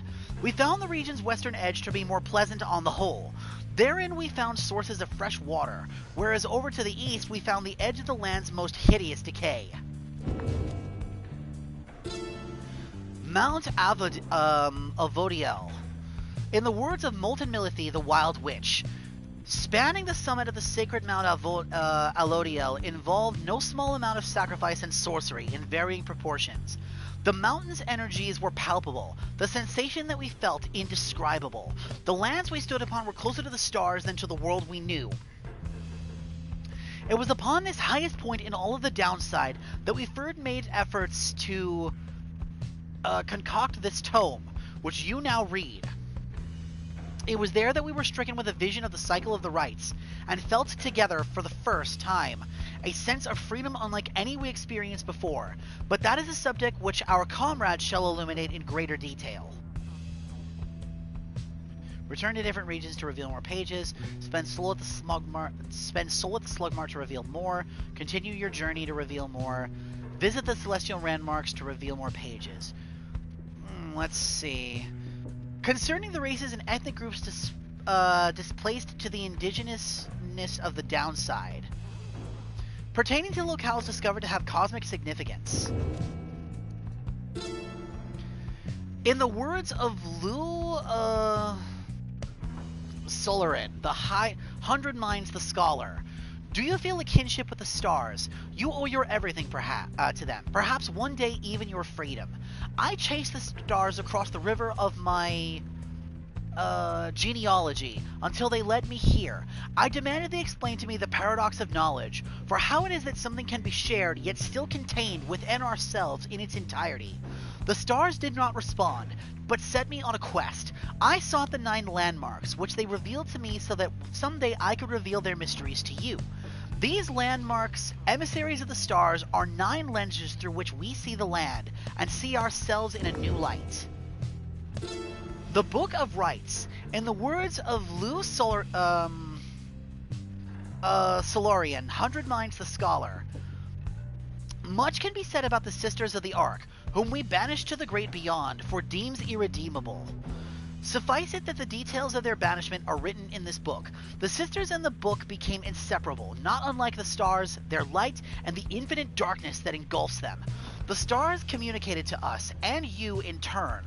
The words within this book are not an edifice, a simple surface. Look past the test, and to the hidden meaning, to the hidden power. The stars above, as they are not mere lights, theirs are not mere words. If you chance upon the Sisters of the Ark within their prison here, give them our thanks. The 9 Triumvirates, about the founding principles of the exile groups who shall forever conduct the rites. Prevail over your adversaries to reveal more pages. In 9 Triumvirates, in the words of Haub the Swallow, the Accursed. At first I found it much too difficult to read, much less to write, even to grasp the quill. But the Horned One, Myr, implored me. He said this was the greatest gift that he could give me in return. In return for what, I asked? In return for his life, he said. But I did not save your life, I said. You did, he said. We fight about this still. Myr is stubborn more than I. Now, herein and by his leave, I chronicle the 9 Triumvirates, for I am of this land, unlike the rest who wish to leave. We knew not everyone could leave who wanted. Seldom would the opportunity arise. Thus did we organize these, striving for the chance of 9 sets of 3. The Beyonders, in the words of Haub the Swallow, the Accursed. To call the Beyonders a triumvirate is to stain the others' efforts, yet I am beholden to describe them here. A pack of bandits, loosely organized under the Sisters of the Ark, they traveled all the way into my land to take the Horned One's life, to kill my friend Myr. We thwarted them. We had them at our mercy. Mercy had become imperative to Myr. We spared their lives, but banished them to the darkness, far beyond these lands. Now and forever, the Beyonders cling to a beholden duty to confront the true Triumvirates, wherever they are so chose, so that whenever the true Triumvirates clash, it shall be to their fullest extent. And lastly, on the Commonwealth. Principles of a truly free society formed on the basis of this book. Conduct liberation rites to reveal more pages.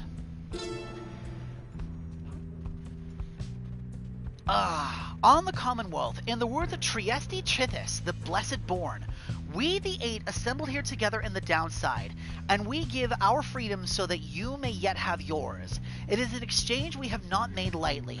It is my charge to ensure that you, should you regain your freedom, first off recognize its qualities and also use it wisely. You do not need a pair of wings in order to be free. My own wings, I once thought that they could take me anywhere, and then they took me here, where I am bound. It is your charge to be free and not make the same mistakes. Spring from here and learn from what we did, and build a new and great society, a free society with wings spread and wide for everyone.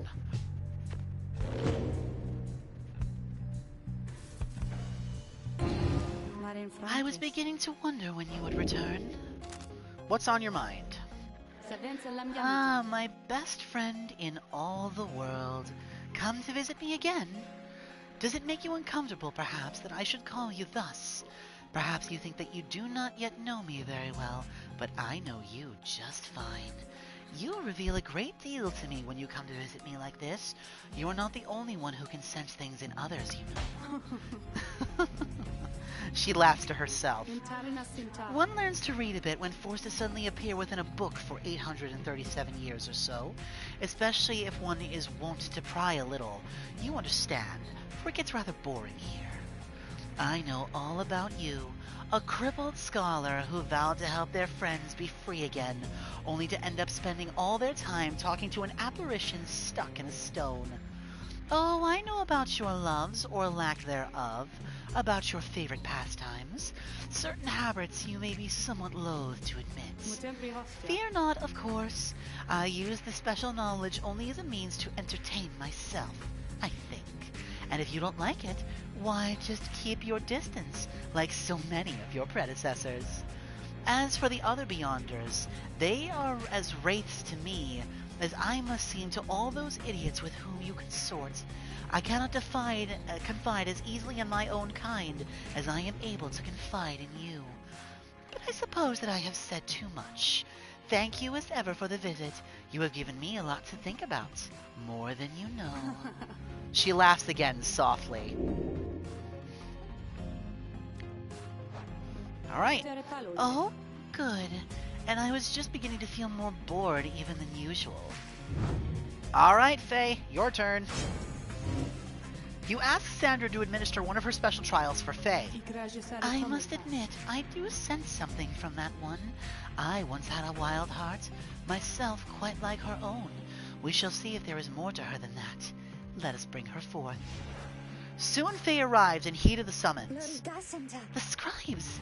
I think that if I listen carefully, that I can hear them calling out to me.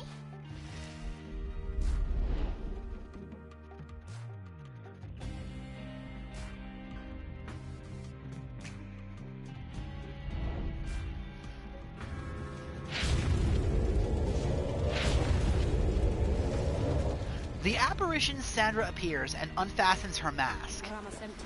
Listen well, girl. This place where you reside at present has but a single rule, which is, you answer to me here. Wow! Okay, I will. Such naive enthusiasm. Now, be silent. It is plain to me that you have much to learn as of yet about the rites, but you have learned something, and I would say you prove it, without the benefit of anyone, save for your reader. Okay. Are you out there to help me with this, reader? Ah, 3 Tizos. This is going to be interesting.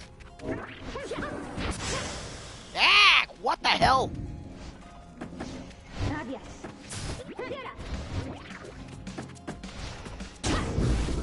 There we go. That's one.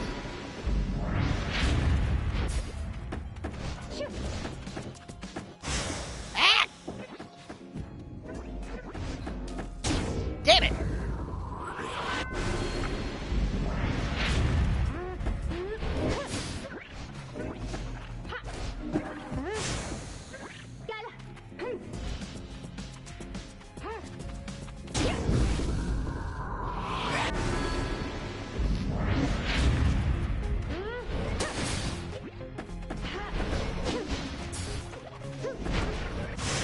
Crap!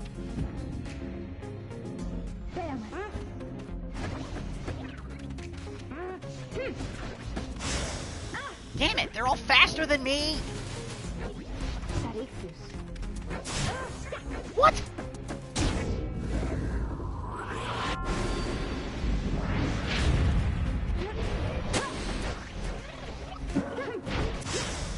What?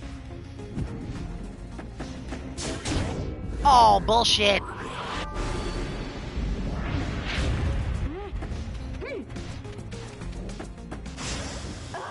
Damn, I hate how much faster they are than me.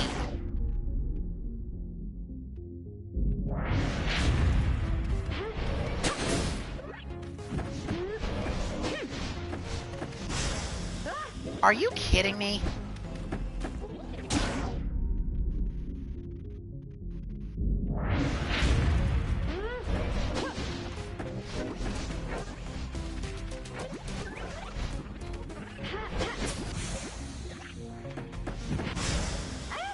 Are you fucking kidding me?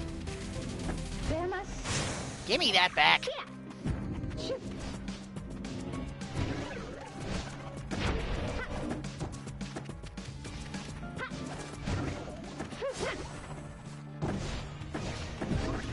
Okay.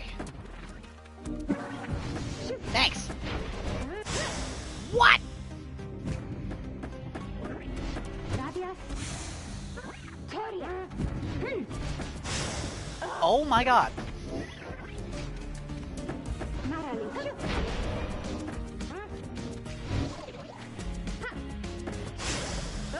Oh, I forgot her jump's got a charge up to it. Well, they scored again. Wow, this is getting really aggravating.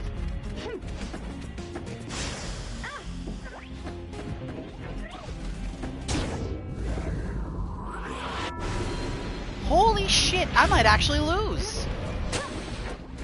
I don't know how to fight these little bastards.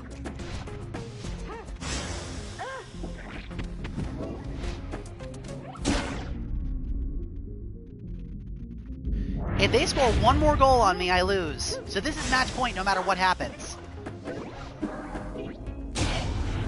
I lost. Wow. That's bullshit.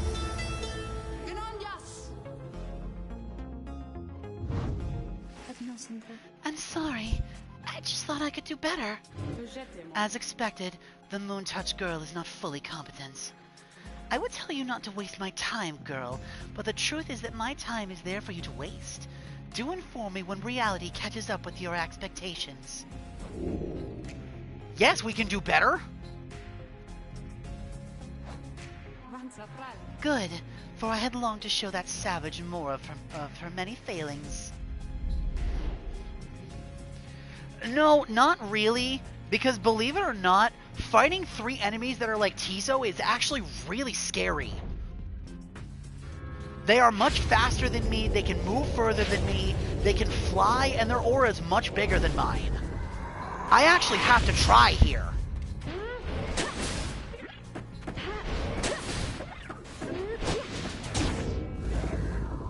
Wow. Okay.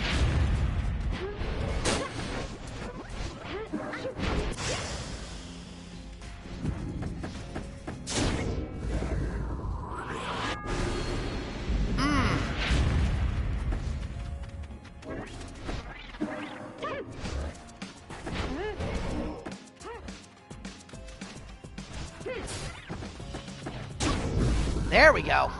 Alright, that's one.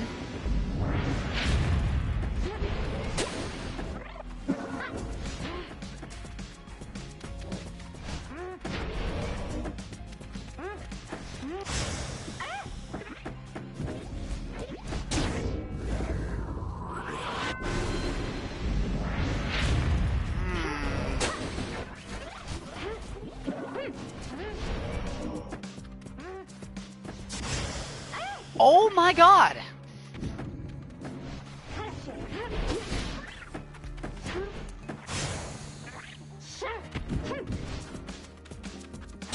There we go. Okay, one more goal.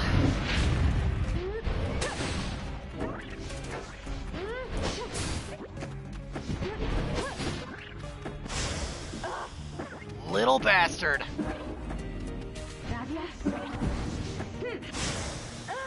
What?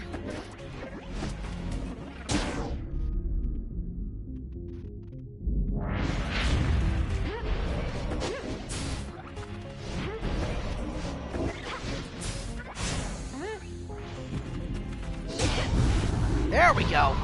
Woo! There we go. Okay, how did I do? How did I do? I must admit that you did better than I had expected, girl. You have passed this trial of yours. Some congratulations are in order to you, and also to your lovely reader. Now, farewell. Ugh.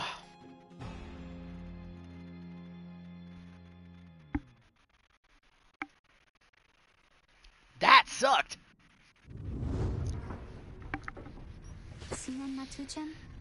Did I imagine all of that, reader? Because I hope I didn't. Wow, what is that you have there?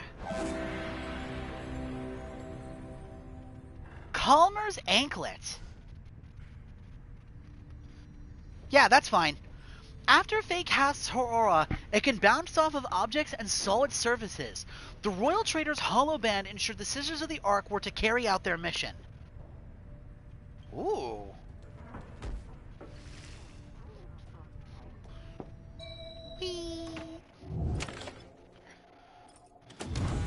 yeah, I still have to talk to Sir Gilman. Sir Gilman is shivering there after the Black Wagon's maiden voyage through the sky.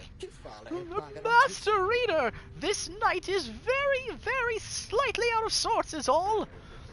He merely appears terrified, but he assures you that his seeming cowardice is but an optical illusion in this case.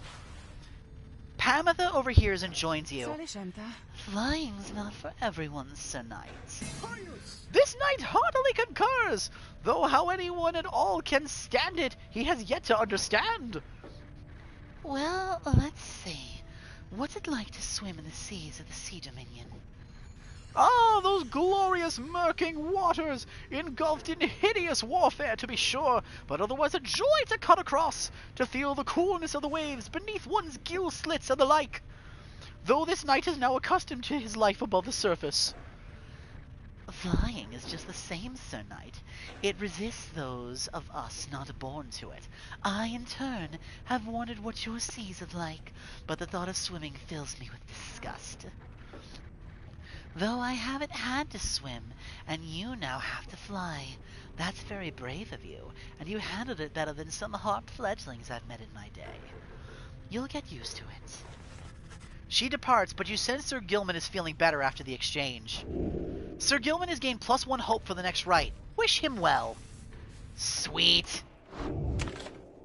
Search for valuables. Go with Jodariel to look for something that you can use. You and Jodariel spend much of the day searching through the desolate sprawl of Flatfall until at last... The south route across the Jomer Valley is riddled with barren rock and bone. Even the wild curs of the valley avoid the oppressive heat of this place. There. I see something. You found howler droppings, which would fetch for a decent price. Ew, gross. 70 soul we can get for that. Let's continue on our way. Off to the Spring of Jomer. You are to conduct the rite here soon against Udmilda and the Withdrawn.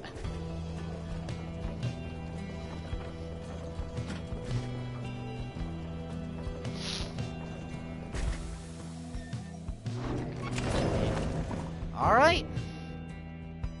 Page revealed. The Spring of Jomer. Page revealed the 8 scribes. Hey guys, come on in. Say now, whatever happened to that smiley headwind guy? Did he really get out of here like I've been hearing? Or what? Twilight Shard. When flinging the orb into the adversary's pyre, the bearer deals +2 damage. A fractured part of a celestial orb, which somehow retains some of the star's designs.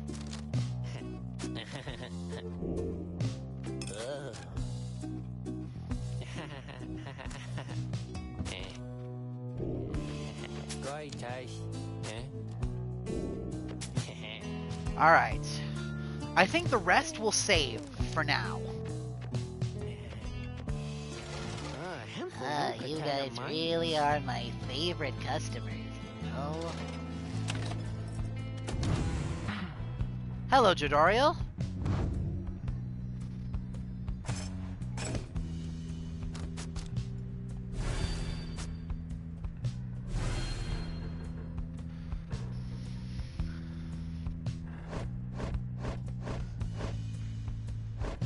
Want to know something crazy, Deej? Jodariel's now one of our faster characters. She's only a couple of steps below Faye in terms of overall speed.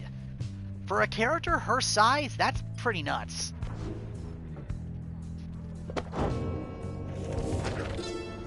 Alright, let's see here.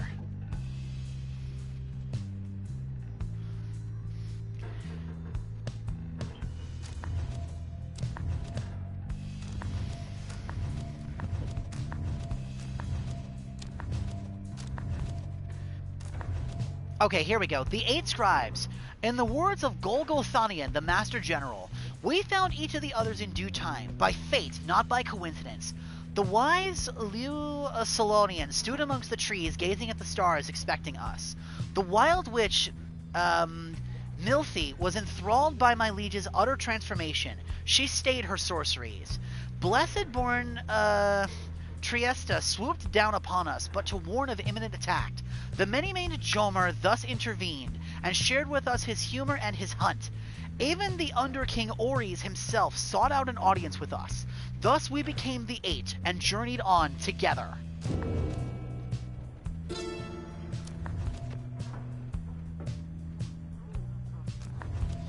The Spring of Jomer, in the words of Lou Solarian, 100 Minds the Scholar. I oftentimes think the carapace of the High Titan, Bylanthes should be an everlasting blemish in an almost splendid bit of land, but Jomer, in his brashness, felled the monster with a certain flair. Then the moon shone through the ridges of the massive carapace, and shined upon the pooling ichor, turning it into the freshest nectar ever to be tasted. The spring shall flow eternally, and those who walk within it shall experience the resplendent glory of the land. The stars begin to fall then in the spring, with regularity, and we know now how soon again that they shall do so, and we wish for you to see it for yourselves. Alright, Tizo is having an early dinner. Ruki is taking a nap.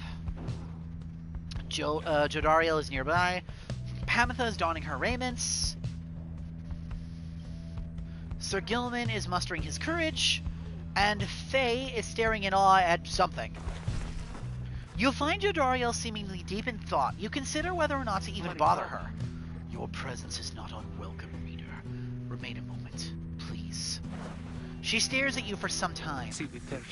Today marks the beginning of my 16th year in exile. You look back at her and remain silent. You sense that all she wants from you right now is for you to listen. I have kept count. Put notches on this breastplate of mine for each passing day.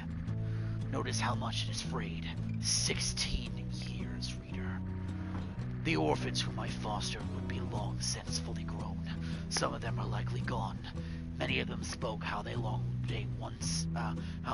to one day serve with me on the blood border. Sometimes I cannot help but wonder, if I were still captain, could I have protected them? Could I have made a difference? I think not. The Commonwealth and the Highway remnants, they have fought eternally. Those such as I have come and gone throughout the ages. I catch myself feeling pity for my years, but then, had I remained there on the blood border, it is unlikely I would have lived to see this day. She looks to you again. Do you know why they cast me down? I was a decorated captain. They said I was the best. She closes her eyes a moment before she continues. One day, it was a standard patrol, but I ran across a pack of harp fledglings, fully armed and preparing for a strike, but all on their own. They were nothing from my regiment. We ensnared them all and took them in. A considerable prize.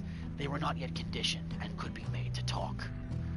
When the order came down that they were to be executed, I could not bring myself. The Commonwealth prided itself on mercy, committing such acts through one such as me.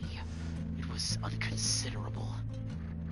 So I thought then, at least in my younger years, I let the damn birds go, made no claims to the country, and turned myself in. I was cast down the following week, 16 years ago. Thus, my enemies had the last laugh in that exchange. If I were faced with the same choice again today, I do not know for certain that I would have chosen just the same. Now then, I shall go and mark this occasion as I have always done. Be well, reader. She heads out of the wagon alone. Jodariel's updated bio. We got look at that, we got everything. Astral sign. She was born on the 23rd day of the 12th moon, suggesting she is ambitious but also discontent. Her astral sign is Capriest. Her crime was insubordination. She disobeyed a direct order to execute enemy combatants of the Highway remnants. And her motive was insurrection. The record states she showed flagrant disrespect for the proper chain of command. Years exiled, 16. Jodariel has survived for 16 years on the downside. Thus far, it is a life sentence. She was a seasoned captain serving on the blood border, and she fostered the orphans of her fallen brothers and sisters. One day, she captured a flock of heart fledglings who had flown too close to the Commonwealth. When she was given the order to put them down, she refused, and thus was sentenced to exile. There she survived on her own and gained her horns. Many years later, she encountered Hedwyn, whom she last remembered as one of the children she had in her care. Oh! That's why! Oh my god, no wonder! That's why she had so much fondness for Hedwyn. She knew him. That means Hedwyn knew her too. Oh, Jodariel, honey. I love her. She really is just a big muscle mommy. Beneath that rough exterior, she really does care.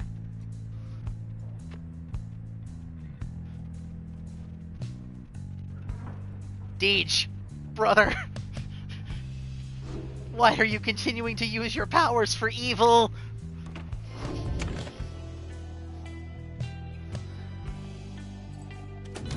Okay, hang on a minute. We need to figure out our team going into this. I don't, but my god, brother.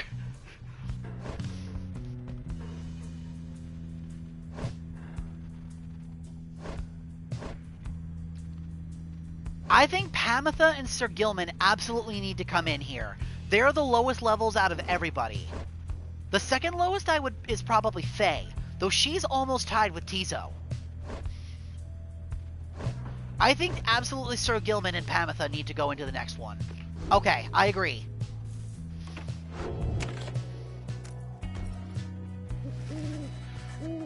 Though the now familiar surroundings of the Spring of Jomer made preparations faster than before, the stars are already aflame by the time you and the others gather.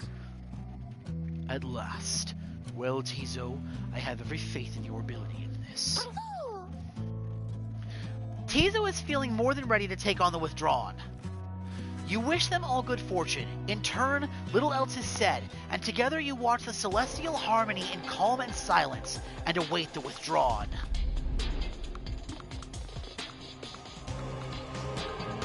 Here we go!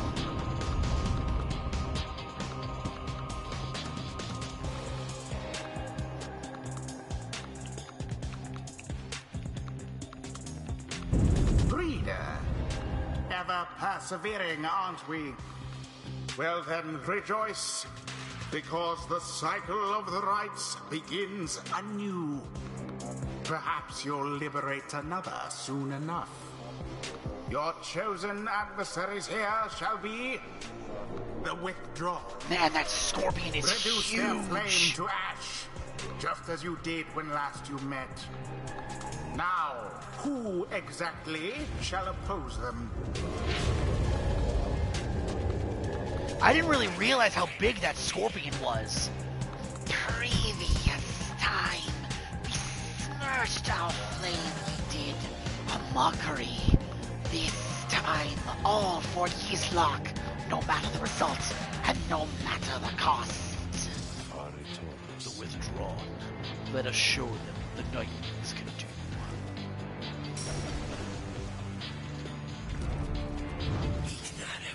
We have grown strong. The power of Yizlok courses through our veins. You sense Udmilta speaks the truth. The Withdrawn are more capable than before. For each time you face a Triumvirate, they gain talismans and masteries. Do not underestimate them. Who shall conduct this rite? Okay, what did she grab? The Frozen Soul. At the start of the rite, the adversary's pyre automatically suffers 20 damage.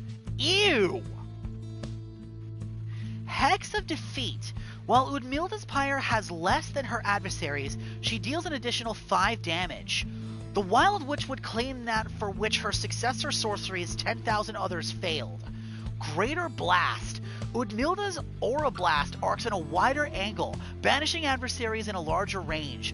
To this day, in all of the southern bogs, there is no sorceress more feared or renowned than Milithy. Okay, here we go. We already kind of know what she has for her abilities, but... She is an ancient witch with an unhealthy obsession for Yizlok, the astral-born monstrosity. Yep. A race crone. Bogwood-dwelling serpentine creatures known for their bluntness, stubbornness, and wisdom. Either the Commonwealth tolerated the crones of the southern bog, or the other way around. She is a pyromancer. The crones of the southern bog always had a way with flames. Left to their own devices, they provided for the Commonwealth some of its most provocative inventions.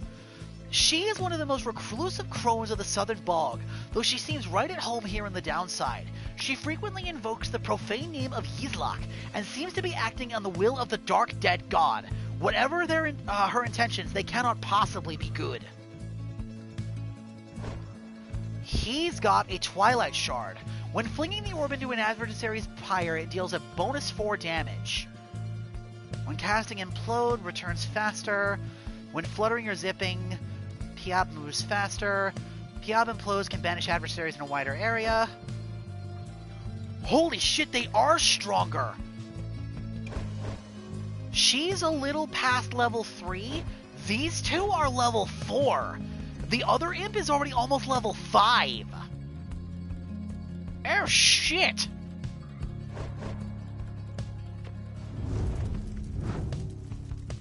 Alright, so... Hamatha? Hamatha. Of course Jodariel's not going to play with her, but that's fine. It's a gift. Faye.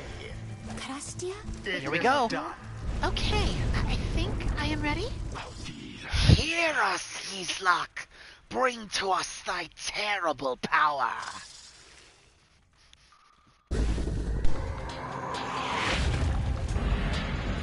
Now begin. That's it. Night wings make their mark upon the flame.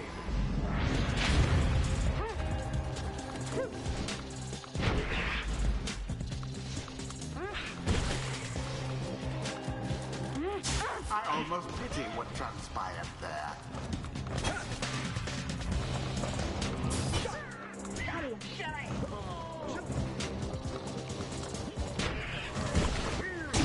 The Worm Knight somehow did it. I'm faster than you. Do you believe you can prevail in this? Deliverance.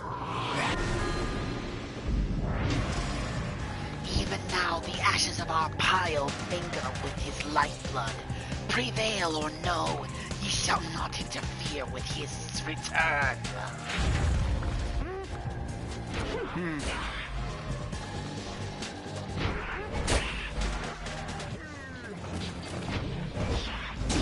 Magnificent. I need to start actually utilizing my team mechanics now. I didn't have to before, but now I think I might not have a choice. Quite an exchange. What? Nope. Son of a bitch. Uh-oh. Shameful outcome. No. A stroke of luck is all. Uh-oh. Wherever did the Night Wings go? Well, that sucks. A rather cunning trick. Alright, they got a point in on us, but that's fine.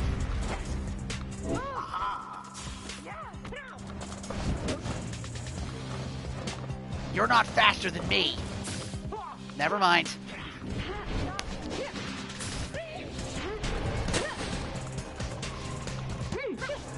Mine.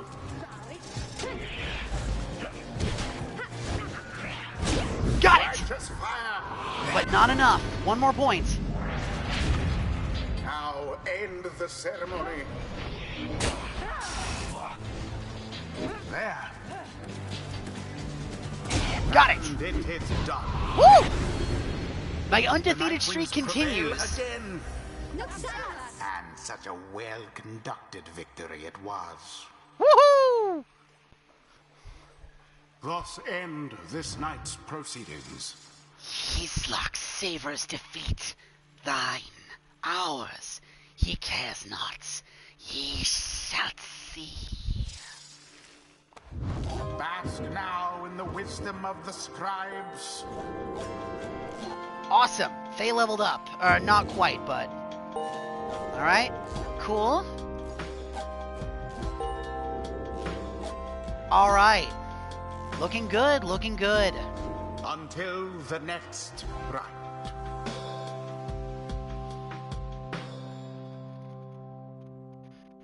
Alright, so far our undefeated streak continues. You return to the wagon after you and your fellow exiles secured victory over the Withdrawn, and find Volfred waiting for you there. Well done back there, my kin. You are serving your companions well. Now then, I have something that I wish to share with you if you have a moment. We have discussed the plan, of which we're all a part. I have means of measuring our progress towards the goal of it. I'd like for you to have a look at it first. First, let's determine where the rites may take us next. Look forth. I expect you shall again see several shining stars, where once you saw but one. You gaze upon the darkness of the night. The scribe stars beckon.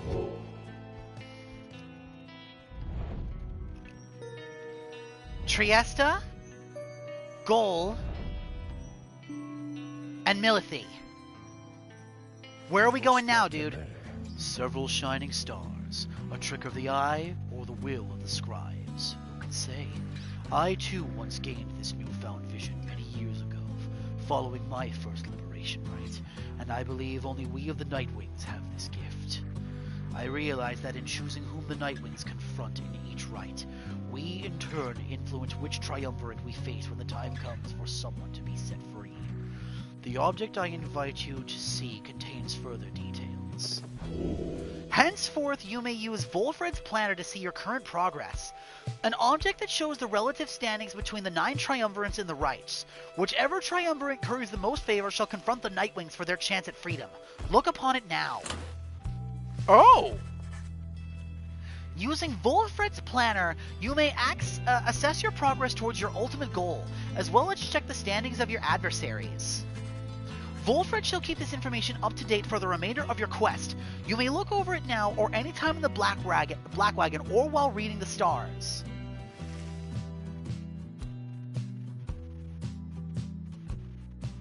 Okay, so what have we got here? Favor. A measure of the triumvirate's worth in the eyes of the 8 scribes. The triumvirate with the highest favor is poised to take the Nightwings on in the next liberation rite. Favor is earned by prevailing in the rites. After the liberation rite, a triumvirate's favor is set to 0.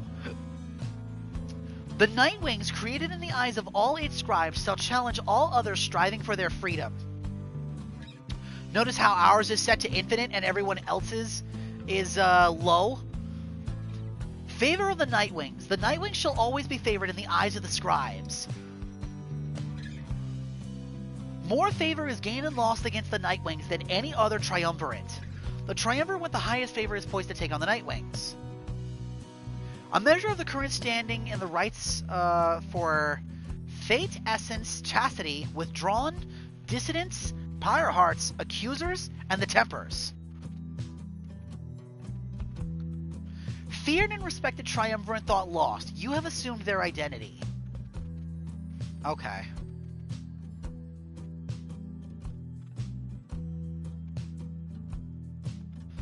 The 9 triumvirates that conduct the rites in accordance with the will of the scribes. The 8 eternally strive for favor, for an opportunity to stand against the 1, for a chance at freedom. Record. The number of times each triumvirate has prevailed and been defeated in the rites. The records date back many centuries. This measure counts from when the current Nightwings formed. Times the Nightwings have prevailed and been defeated in the rites since your journey began. Times the Fates have prevailed and been defeated in the rites since your journey began. Wow! Would you look at that, Deej? We are the only one with a perfect record right now. Out of all the rites we've played, we've won All of them. The other triumvirates have lost at least 4 or 5 times apiece, except for the Accusers and the Tempers. The Tempers and the Withdrawn have won the most out of all of the others besides us. Okay, so let's see here. The de facto leader of each respected triumvirate.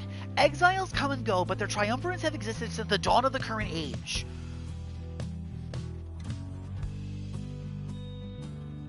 And then this is all the different leaders, which we've all read about in multiple incarnations. Then each one has a note. Wolfred's observations about each of the triumvirates. Each triumvirate has changed substantially over time. This is how they are right now.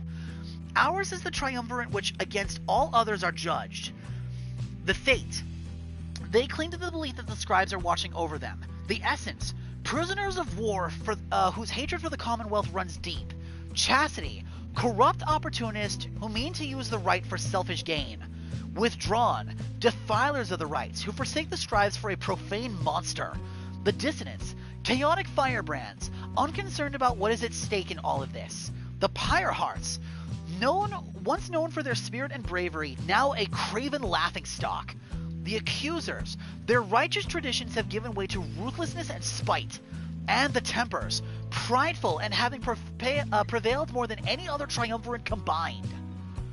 Rights till next liberation. How many rights you shall have to conduct before your next opportunity to free one of your own? The cycle of rights turns faster. The next liberation rite should be sooner than before. Liberation rites conducted. The number of opportunities you've had to liberate your companions at the fall of Solium. The number of opportunities... Additional exiles required. Number of additional exiles required to join the Nightwings and fulfill a key aspect of the plan. Number of individual exiles required.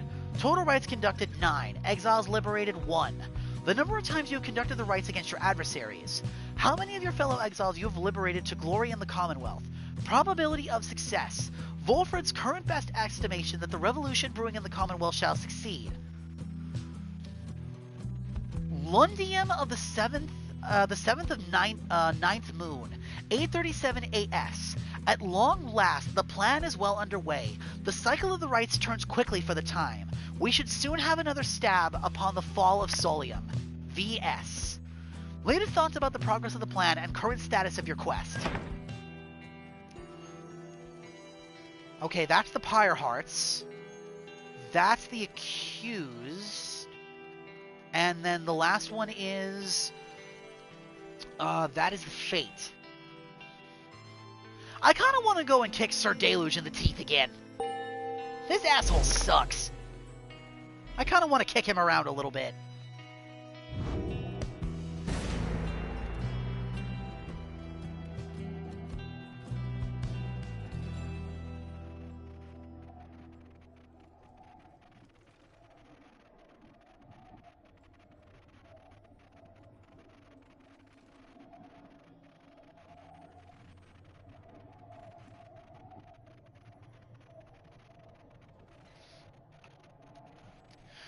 Is this night to understand that we shall soon confront Sir Deluge and the Pyre Hearts once more?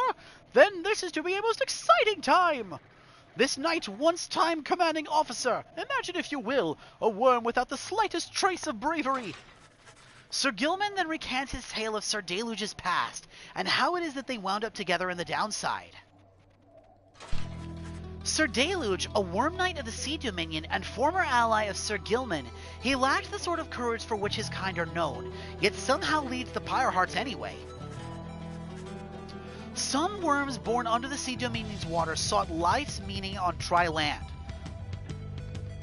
The Commonwealth recognized their chivalrous traditions and soon put them to use. Sir Deluge was just another bit of frontline fodder in the war against the Highway Remnants. Yet time and again he distinguished himself for one simple reason: he would not die. His unusual instincts for self-preservation kept him safe in many battles, and over time he was repeatedly promoted for lack of any real competition. Then in the Battle of the Spiral Sanctum, when retreat certainly was not an option, Sir Deluge retreated anyway. This was a breaking point, and he was at last sentenced into exile.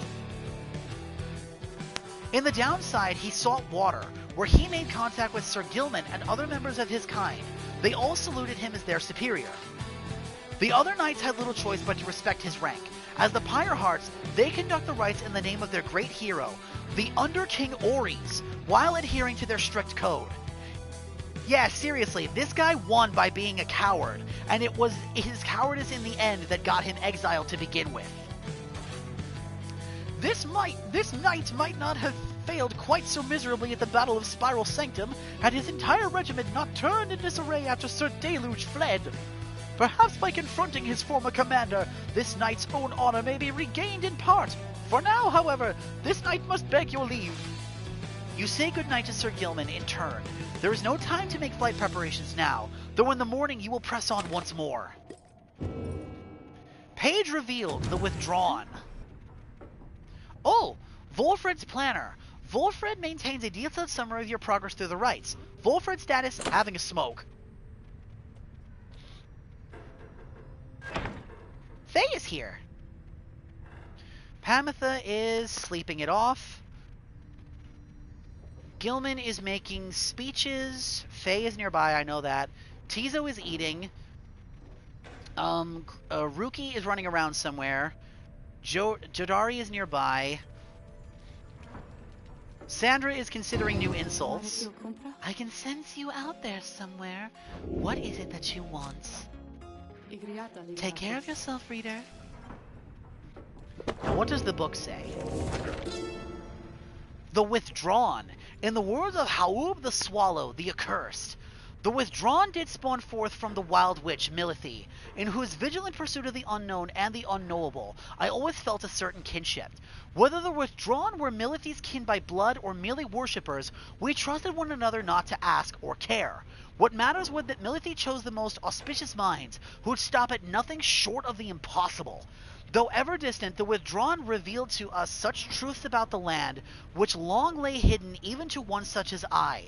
Their knowledge ever waking into newfound depths of consciousness, they led us all to better know ourselves. Man, how mighty they have fallen with this newest pack leader. Faye seems to be in a happy mood, though she always seems to be around Jodariel, who is listening to her with patience. So I would just look within the swallow caps each daybreak for the morning dew to drink, and once in a while I would maybe find myself a stream to drink from too. Though I'd get very thirsty sometimes too. I tried drinking tree sap once. It wasn't very good. Really, it was very bad, I guess. She seems to be discussing how exactly she managed to survive on the downside all alone for so long. Jodariel watches her intently all the while. Food? Well, food is harder to find usually because, this is a bit embarrassing, but I never tried to harm any living thing, you know, because it makes me very sad. But sometimes it is the way of things. I understand. I do. And so I would eat as often as needed to and tried a lot of different things to see if they were good. Most of them weren't, though. But I got by. I learned to get by. I already knew how, a little bit, because back home where I came from, there I had to get by there, too. Here, well, it was harder, but it wasn't that much harder, really, in a way. Jodariel remains silent for some time as Faye trails off. Then, she embraces Faye and holds her there, gently. Faye lets out a breath but says nothing either for a while. Faye, may I ask you a question? Me? Oh, of course. What question is it? How old are you? Do you know? Oh, I am 19 years old. That is how old I am, I think. Truly, then you have seen a lot in not a lot of time. Know that what you have achieved, it is a feat. I have seen Sejan's soldiers who could not have lived through the experiences you have described. Oh, really? Wow, thank you. Thank you so much. You have seldom seen Faye look so joyful as this moment. As for Jodariel, you could count on one hand the number of times you have seen a smile play across her lips. You leave them to their conversation. She's so young. And she's only 19 years old now. How old was she when she was first cast down here?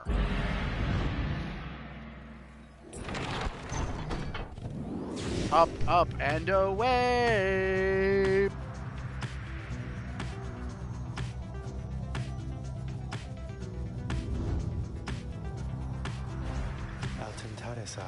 Yonder lies the ridge of Goal, somewhat less imposing when viewed from this vantage point.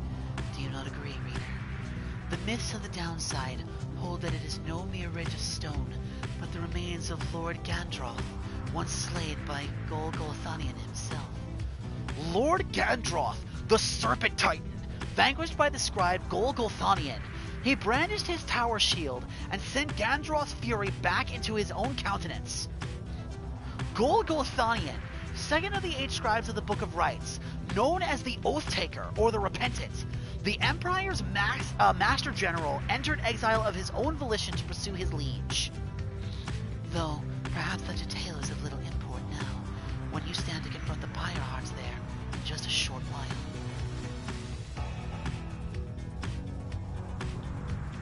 Fly closer to learn more. As you fly aloft over the area of the downside prairie, where first your path diverged, you see Ruki looking down at the lands below. You know, chum, I gotta say, I never did get over you taking us through Blooming Pool that first time way back when. To think that someone of your character would side with Jody rather than myself. It is fortunate for our sakes that the reader does not often heed your advice, Greentail. Hey, that's cold, Jody.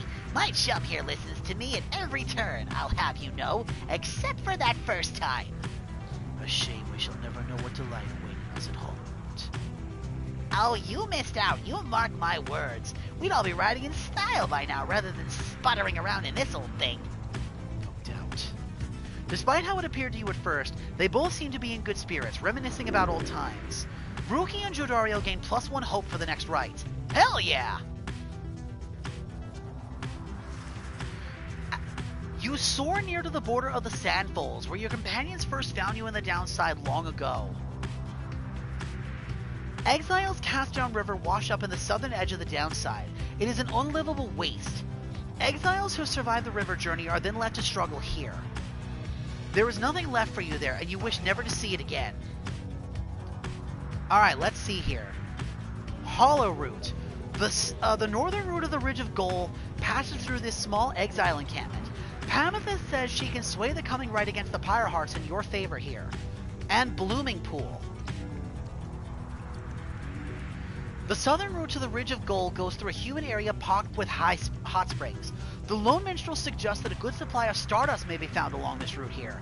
Oh yeah, no. I don't want to play fair against the Pyre hearts. If Pamethyst knows a way that we can win against them and screw them over at the same time, I want to do it. What do you think, Deej? Should we fuck over the Pyre hearts?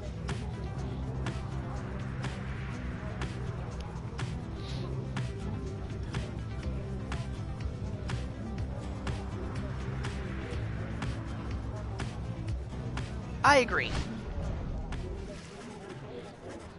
Page revealed, Downside Prairie. You make a successful landing on Downside Prairie, near the southern edge of the downside. Memories of having first met Hedwyn, Jodariel, and Ruki come flooding back.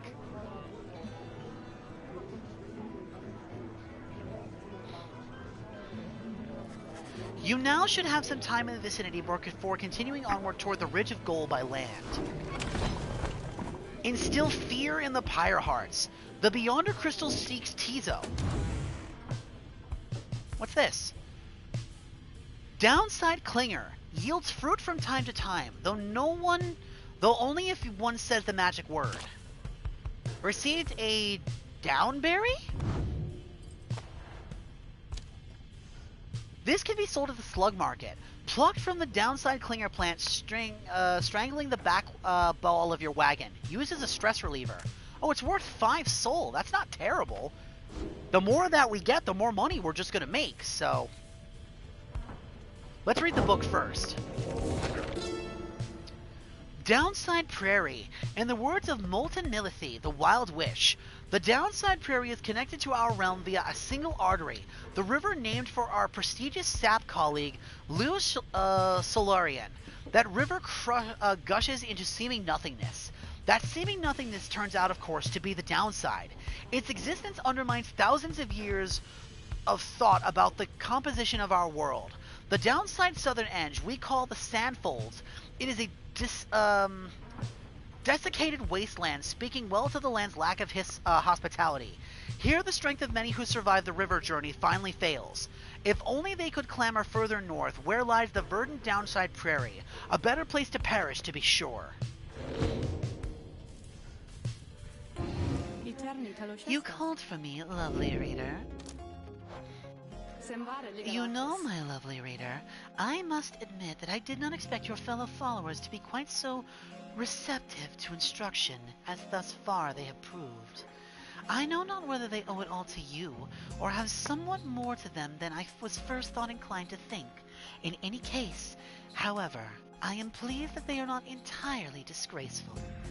I like to keep my expectations well in check, seeing as I have been thus expelled until the end of time, so it is pleasant when those expectations are exceeded every now and then. Although I cannot quite recall when last that was. But the best part of all of this, are these brief times in which you visit me in my domain. I know you cannot stay for long. This damp crystal in which I am enthralled shall see to that. Though as you have perhaps surmised, whenever it decides that one of your little friends is worthwhile enough, why, I can offer them a trial, and likewise, I can offer you a chat. Sometimes I think, as you achieve those trials of mine, perhaps it does something to trim the length of my eternal banishment. Eternity being what it is, however, perhaps not. Still, if the trophies of these blasted scribes are worth something to you, then all you need is but to brave my trials, and they can be yours, and perhaps there's good in it for me as well. Then something changes in her, and she changes the subject. I've likely said too much. I am not to influence you in your use of the Beyonder Crystal. It is not there to be tampered with by anyone, including me. Forget what I said. It is the least I can do in exchange for your company. You need but point me to the one you have in mind. Alright, Tizo, your turn.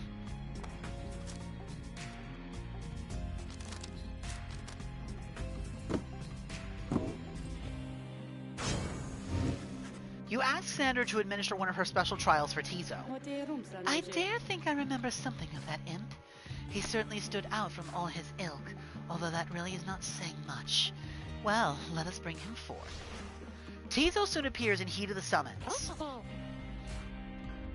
Tizo seems to be prepared for whatever lies ahead.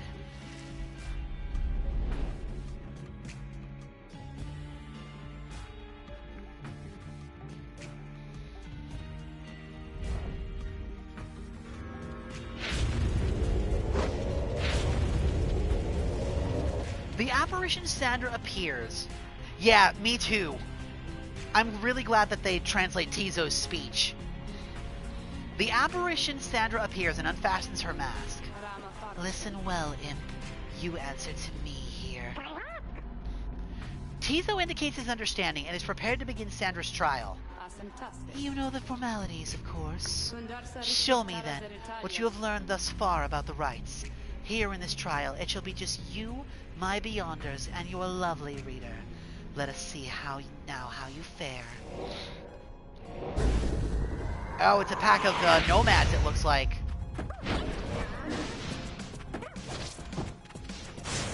Crap. That's not good. Ow.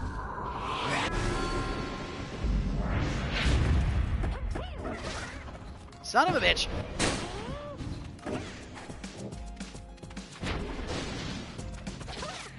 Crap.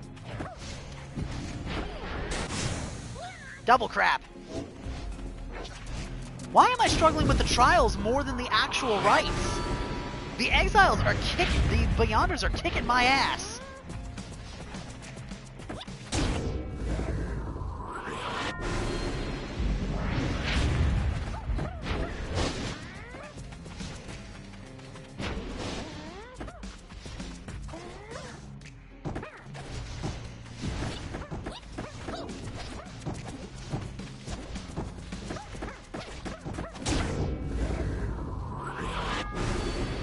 I need to score 2 more goals and then I win.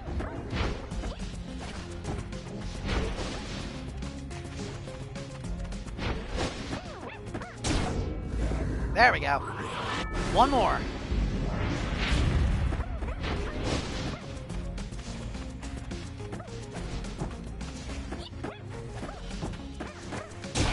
I win. Much better. See what I mean, dude? Those imp characters are actually kind of annoying. Like, Tizo's really aggravating to try to fight against. Tizo is excited to have completed Sandra's challenge and awaits her approval. A worthwhile effort, Imp. Your performance was sufficient and you have passed my test. Your predecessors may well have approved. Thus, congratulations are in order to you and to your lovely reader.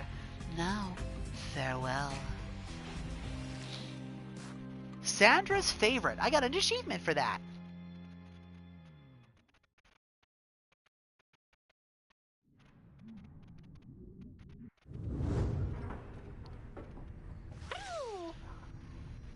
Tizo is happy to be back and wonders what it is that Sandra has granted you.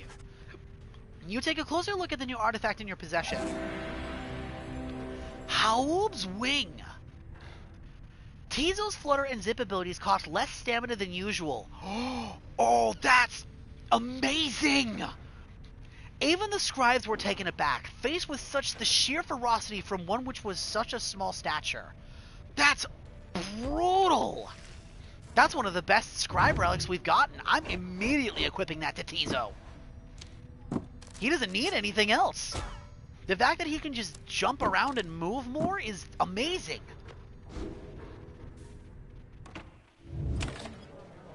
Instill fear into the Pyre hearts. Someone had better keep an eye on Pamitha as she flies off on one of her missions.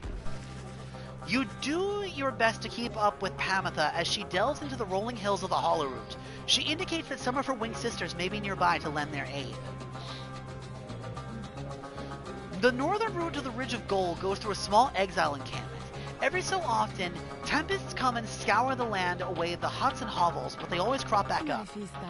This is as far as you can follow, reader darling. Please excuse me for a little while. She swoops off, leaving you on your own. Some time passes, during which you can almost feel the downside encroaching all around you. And then... Well, that was certainly interesting. I suggest we get out of here. It would appear the Pyre Hearts soon will have a little accident that should dampen their spirits. Pamitha ensured that the Pyre Hearts shall suffer a -3 hope for the next rite. Oh, that's fantastic. Huh? Hi, Faye. Tizo is napping. Ruki is fixing something with Jodariel. Jodariel is helping Ruki with something. Volfrid is searching the nearby paths. Pamitha is perched up on the roof. Sir Gilman is slithering in circles. And Faye's right here. Faye seems to be talking to the Black Wagon's walls again, though this time something seems to have come over her. Little brother, what is wrong with me? What is wrong with me? What is wrong with me? You are unsure whether to check on her or leave her be. Faye is acting rather odd, even for her. Faye would not be here if she lacked the capacity to work through her problems. Your concern for her is such that you had best check on her to make sure she is alright. I feel like we should get her attention. It seems like she's either having a nightmare or she's having some kind of like bad vision. I don't think we should let her sit in this. What do you think, Deej? Get her attention?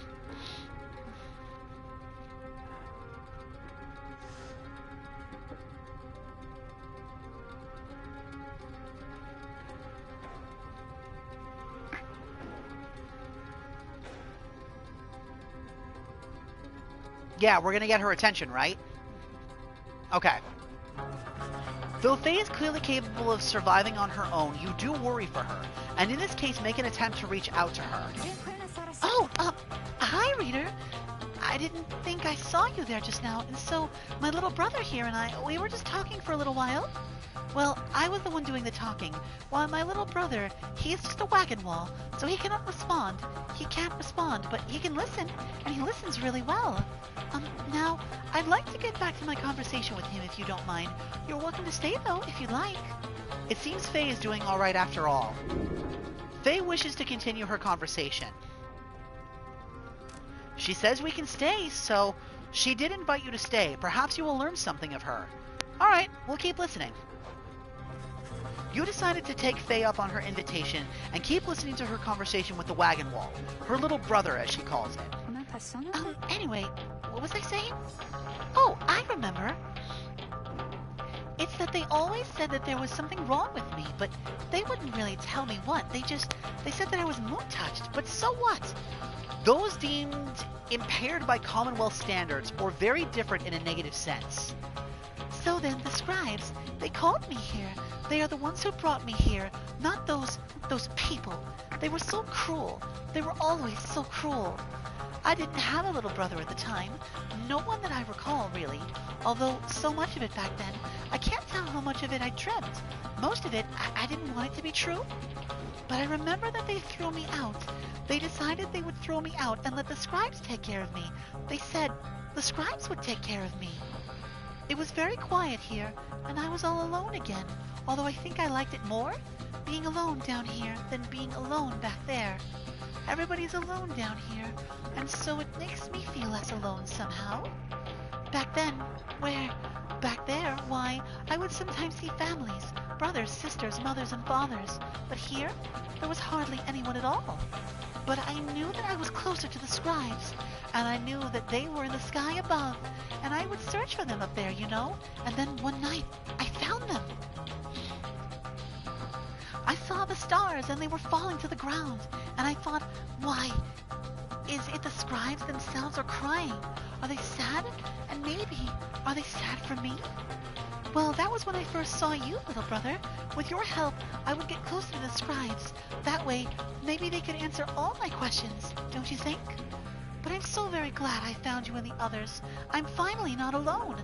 I'm finally not alone.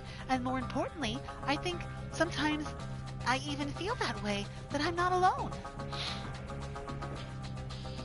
Maybe as we get closer, maybe I will get to feel that way more often, being here or being anywhere with you and all my friends.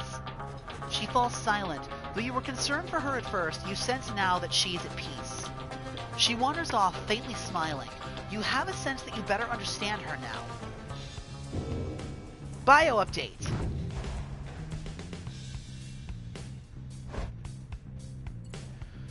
Astral sign, Scorpus. She was born on the 19th of the 11th moon, suggesting she is driven and fixated. Her crime is vagrancy. She failed to meet basic cognitive standards and had no place or family in the Commonwealth. She had no motive. The record states she demonstrated a thorough lack of understanding of her wrongdoing. But thankfully she was only in exile for 2 years, which means she was 17 when they exiled her. And she's 19 now. She was a special child left abandoned, and despite her seemingly simple nature, she possessed a strange affinity for the old ways. One day, she was taken in by the authorities, and when she revealed her fixations about the scribe, she was deemed witless. And when no one claimed responsibility for her, she was cast into exile. In the downside, she wandered aimlessly in search for more clues about the legendary heroes who so fascinate her. Aww. She's just a baby. She's an innocent little cinnamon bean. Continue on your journey.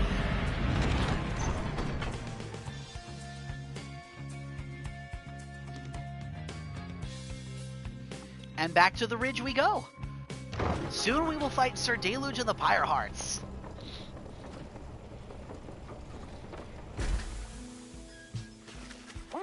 Here in the loathsome land of the Downside Prairie, you encounter a messenger imp come to deliver news and rumors from the other side. The news this time pertains to Hedwyn, whom you liberated at the fall of Solium. You learn Hedwyn returned safely to the Commonwealth, where he was clothed and welcome, his past transgressions all forgiven. He was to be groomed for a leadership position of his choice, whether on the council or in the Blood Border, each equally as lucrative and secretive as well. However, he refused, and before the stunned council members could do anything about it, he left them. He's since made contact with Volfred's agents and is working together with them. Thus, the ranks of the revolution grow stronger. Per the messenger imp's custom, the last part of the message was transcribed from Hedwyn, word for word, and says, "Keep going. I'll see you here." You thank the messenger imp for relaying this information. Soon your companions are all abuzz about it. Yeah, that's how it's done, Hedwyn. Right behind you, chum. He did it. A glorious example Hedwyn sets for us all. I always thought Hedwyn was looking for someone out there back home. Do you think he found her? Wonder if we'll ever find the one he fell for. Tizo is happy to hear Hedwyn is well back in the Commonwealth. The news of Hedwyn's liberation fills you and your fellow exiles with newfound resolve. Your companions gain +1 hope for the next rite. Wish Hedwyn good luck. Yes! Good news! Let's go! And another passive boost for us. The Ridge of Goal and the Scribe's Deeds. You think so? Ruki is sniffing the book. Tizo is getting psyched up for the rite. Jodariel is staring at the sky. Volfred's reading a book. Pamitha is watching everyone get ready. Sir Gilman is weighing tactical advantages. Faye is looking up at the sky.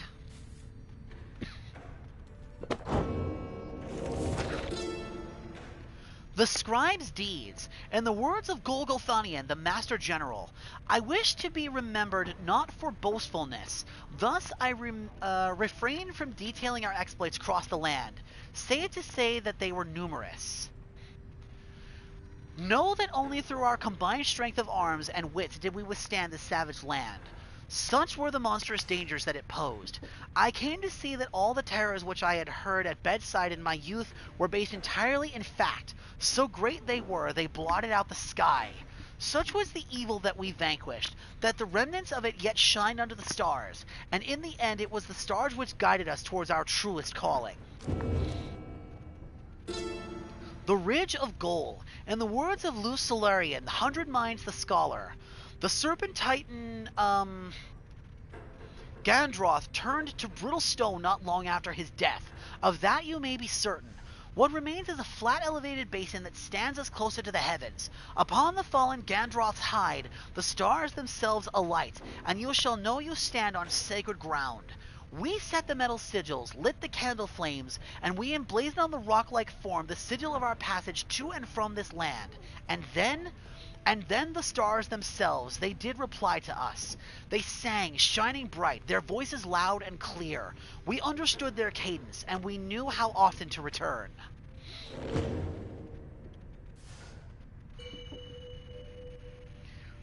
I agree. Those are still the 3 that honestly need the most experience points. Hey, guys. Say, what are you guys doing all the way back here? You know it's not so bad here. I was thinking, I got some pretty good stuff, and I think you ought to check it out. Burning Promise. After dousing the enemy's pyre, the bearer earns a reward up to 3 times of 5 soul. I want this one. Oh, shit. I didn't want to do that. Something else you guys need? Or something? 47 Stardust. Damn.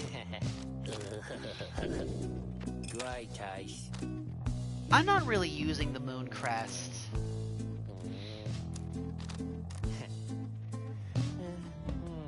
I'm not really using the Titan's Tooth either.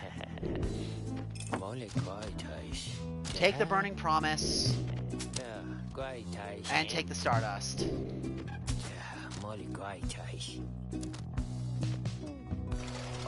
Pleasure doing business with you guys. So, Alright, so we've got another page in the book from Spending the Soul. What have you got for us this time?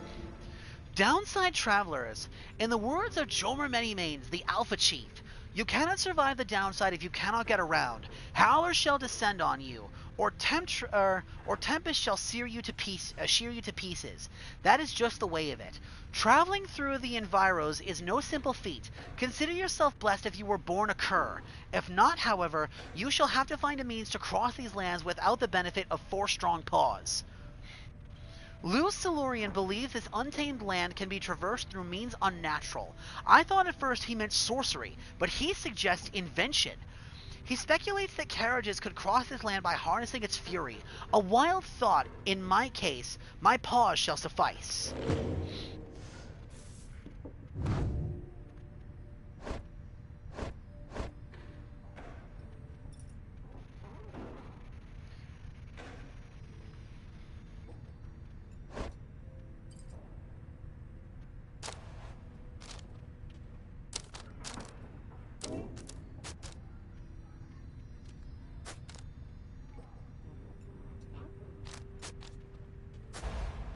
Stardust has no effect on this. Oh, that's fucking lame.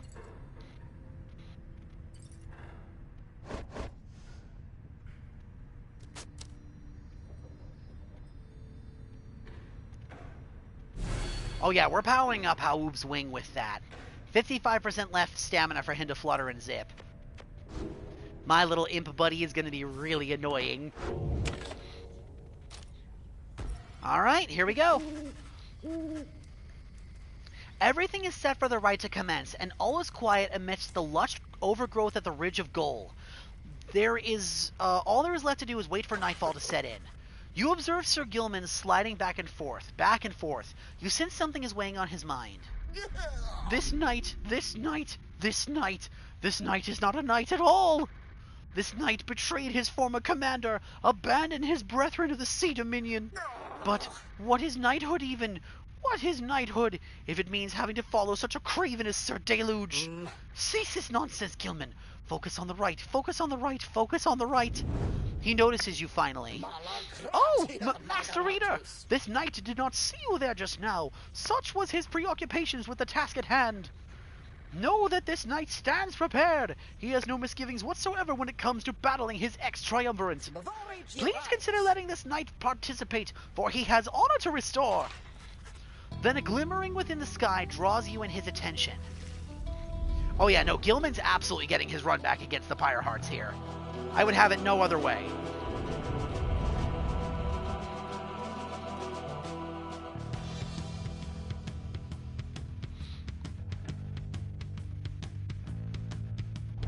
The stars align, you exiles of the Night Wings. You are returned once more unto the Ridge of Goal. The adversaries you are to confront shall be the Pyre Hearts.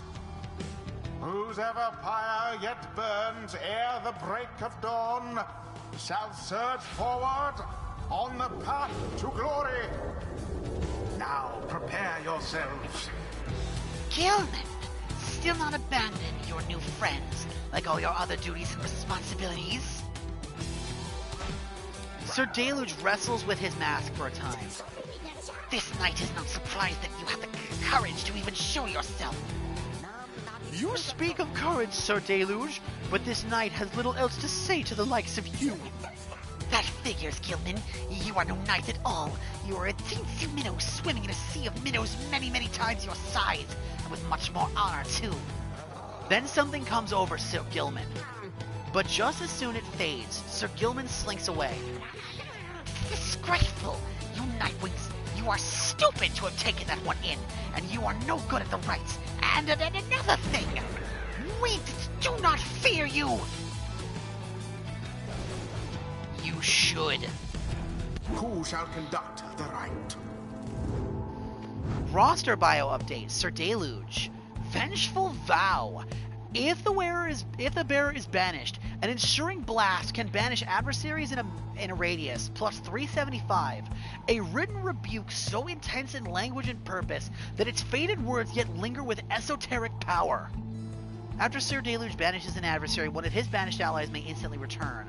Sir Deluge / banishes adversaries in a wider area. Okay, we got his star sign and stuff too. He was born on the 16th of First Moon, suggesting he is ambitious but also discontent. He is also born under the Capriest sign. Crime, desertion. He broke rank during a pivotal moment in the siege of the Spiral Sanctum. Reason, motive, cowardice. The records show he was found quivering in fear and remained shaken thereafter. He's only been in exile for 3 years.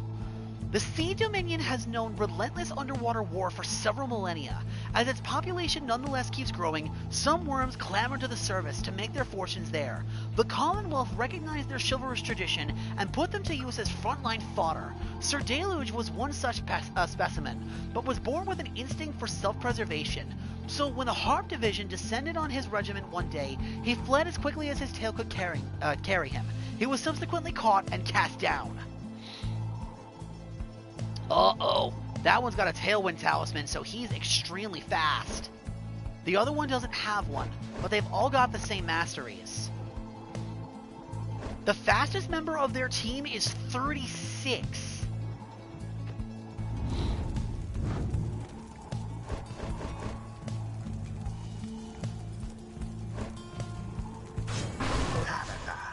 Good, Ajay. Sir Gilman. Okay, so you want to bring in Tizo this time, Deej? That's what you think would be best?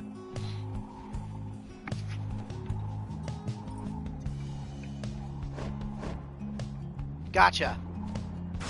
Tizo. Very well. Tizo is prepared to defend the honor of Sir Gilman against his ex-triumvirate. Come then, Nightwings. Show this knight how you defend the honor of that miserable minnow you now harbor. On guard!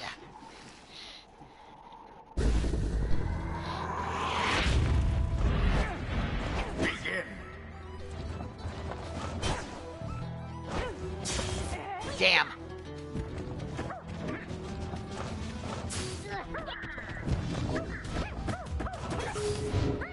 Damn it.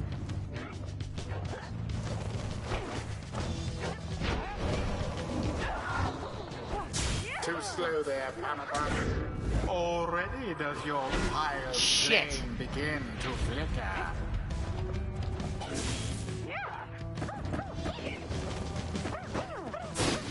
Nope.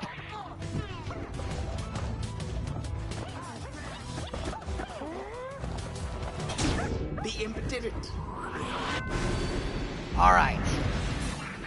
Gilman, you dare to show your wretched face to your commanding officer. This knight fears nothing from the likes of you, good Sir Deluge. He has joined a noble band which treats him as their kin, not as their serving lad. You are no one's king, Gilman. You brought shame unto our kind when the first egg from which you crawled was fertilized.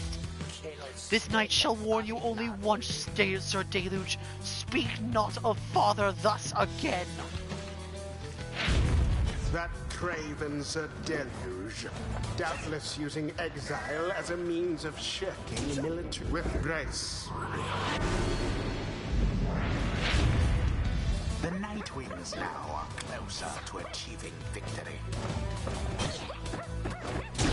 The flames of freedom. I have to bait out their attacks, because they are...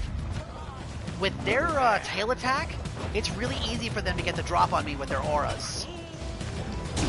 Their pyre weakens. I've got to get Sir Gilman into that pyre at least 3 times in order to get the bonuses for it. Damn it!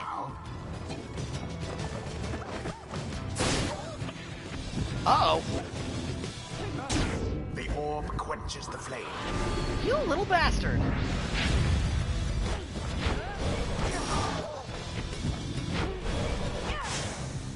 How very sad for the pyre hearts.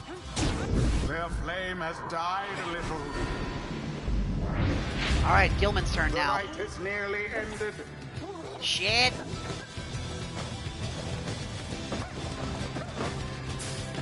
That one almost got through. Tizo takes the plunge. Sir Gilman absolutely should be the one to do this.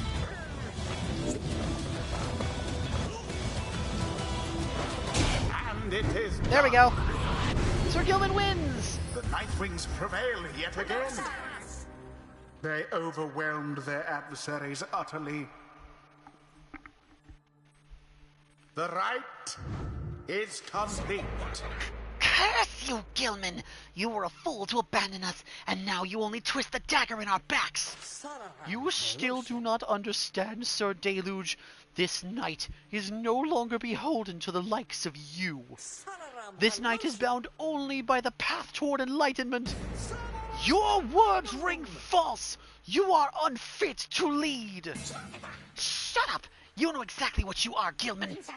You call this knight a craven, yet your courage is a mere facade, and everyone knows, everybody knows, this knight shall see to it. Sir Gilman does not respond, although you sense the words of Sir Deluge got to him. There is much to learn from this experience.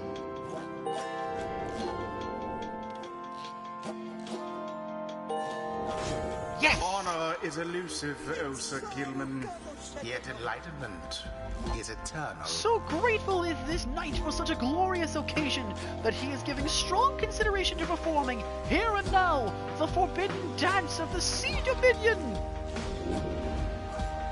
Once per round when saluting his adversaries, Sir Gilman freezes all exiles for 3 seconds. When Sir Gilman's allies are banished, he moves faster than usual and temporarily has infinite stamina. Heroic stand. If only wings could speed us on toward greater All in all, understanding. having to unlearn everything I learned is going so much faster than expected.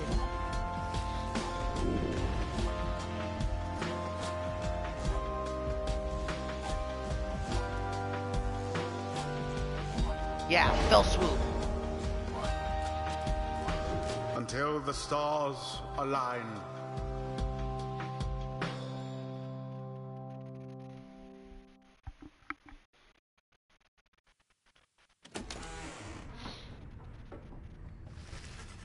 Having thwarted the Pyre Hearts in a decisive victory, you find yourself back in the wagon, recovering from the night's ordeals with your companions.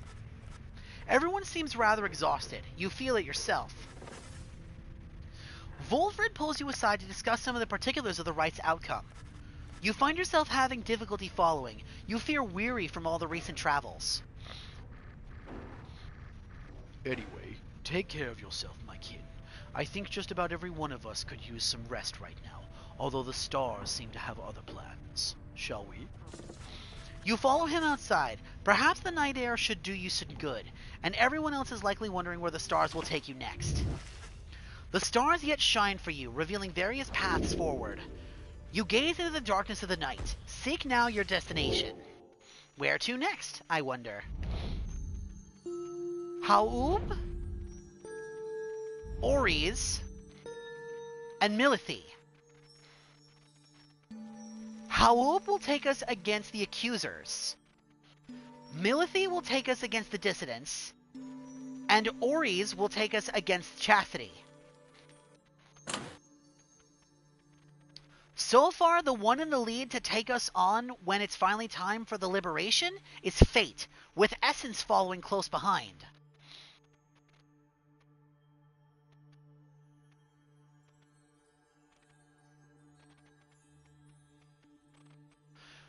Let's see here. Thalem, the 10th of 9th moon, 8:37 AS. My agents recently sent word of Hedwyn, who is well and already taken steps in support of our plan. May the others follow suit ere long. VS. Alright, Deej.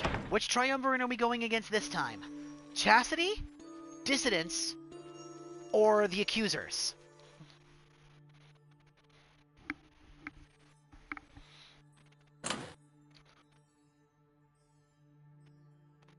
They're all in pretty close standing neck and neck.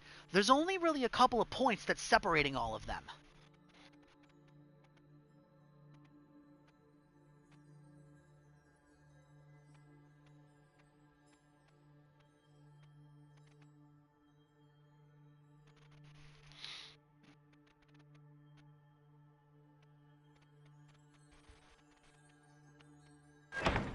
Okay, so the Accusers, which was one of the very first teams we fought. The Dissidents, which is Barker's pack. And then Chastity, which was led by Manly.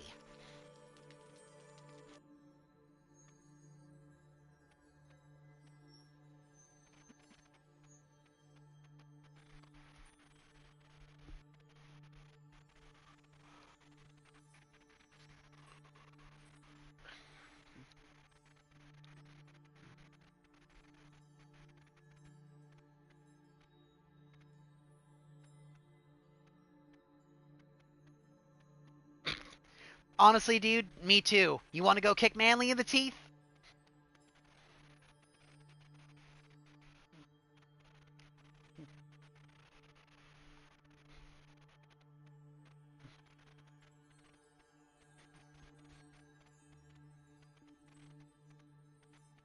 All right.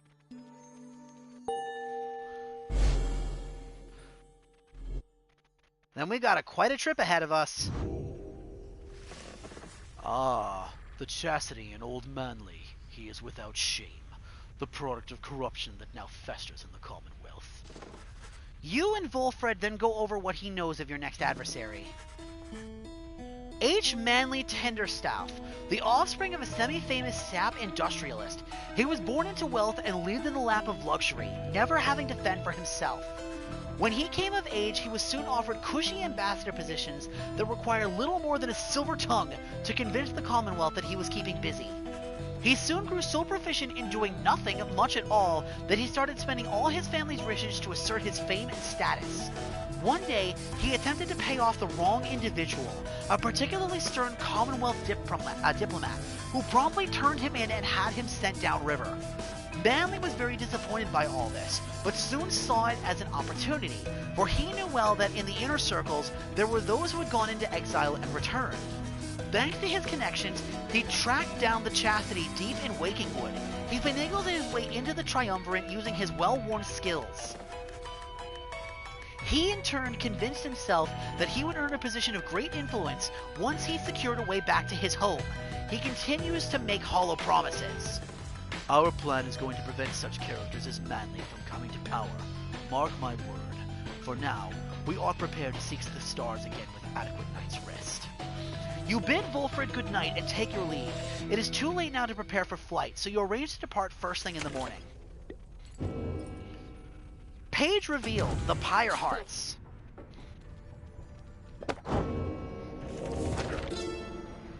In the words of Haub the Swallow, the Accursed, the Pyre Hearts all follow in the path forged by the Underking Oris, whose many mighty deeds extend the smallest stature that somehow contained him. His is the most spirited triumvirate, their courage unfaltering, their hearts full. They live always with vigor, and perhaps they die with it as well. They are the Underking's own kind. As it home above the sea, as in it, never ceasing, ever longing, as they do for something more. The Underking chose wisely for these qualities, and teaches that a life devoid of passion is a life devoid of life itself. That burning passion is the fuel that drives the Pyre Hearts, and in turn, all of us.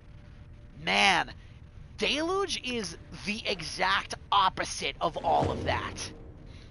That is very funny. Jadario is lifting heavy objects. Ruki's out with Faye. Faye's out with Ruki. Pamitha is spreading her wings. Sir Gilman is nearby. And Tizo is off on his own.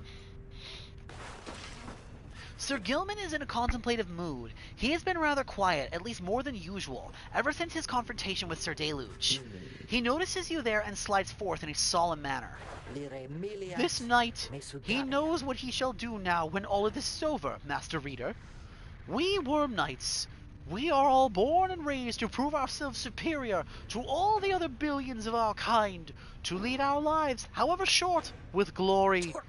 From the moment we shove past our wormling brethren in their egg sacs to the very end, we are conditioned to excel, to prevail at all cost. This relentless pursuit of glory, of fame, of self-worth, it leads most of these knights' kind only to an early doom, or in the case of Sir Deluge, it leads to a life of falsehood. I was starting to get kind of like raspy with my throat anyway. We've been going for almost 4 hours, and 1 cup of tea ain't gonna cut it for a session that long. So let's finish up with Sir Deluge, see what else we get, and we'll call it good. Sound fair? We'll pick this up and make our way towards, kicking the shit out of Manly the next time. Sound good? Excuse me. A life of low deceit. Excuse me. abusing one's fellow worm knights, shirking one's responsibilities, living in constant fear. This knight cannot abide his former commander, yet pities him. There must be more to honor than to lead a life engulfed in endless conflict. Then he looks at you intently. This knight shall ever seek that honor out, when all of this ends, Master Reader. Thus he vows to you, and he is ever grateful that your guidance has led him to this new awakening. But until such time, this knight is duty-bound unto the Night Wings. Thus the fulfillment of our plan and our purest of freedom is to be his final quest. For what awaits him afterward is no mere quest. The honor that this knight has sought, it cannot fully be achieved through knighthood, can it? It requires something more. I trust you understand. He slithers off, his head held high, though not merely in pride. Something has changed in him. Sir Gilliman has gained 2+ presence permanently. Wish him well. Aw, good for him. That's fucking awesome. That's so cool.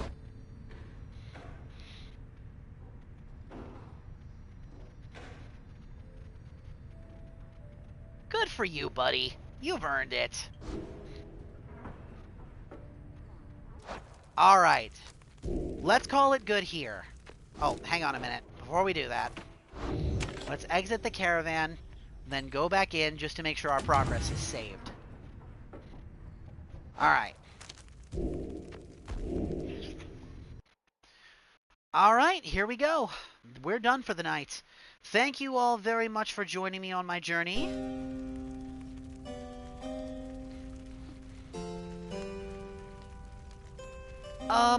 I will see you all later on. You too, Deej. You have a good night, okay?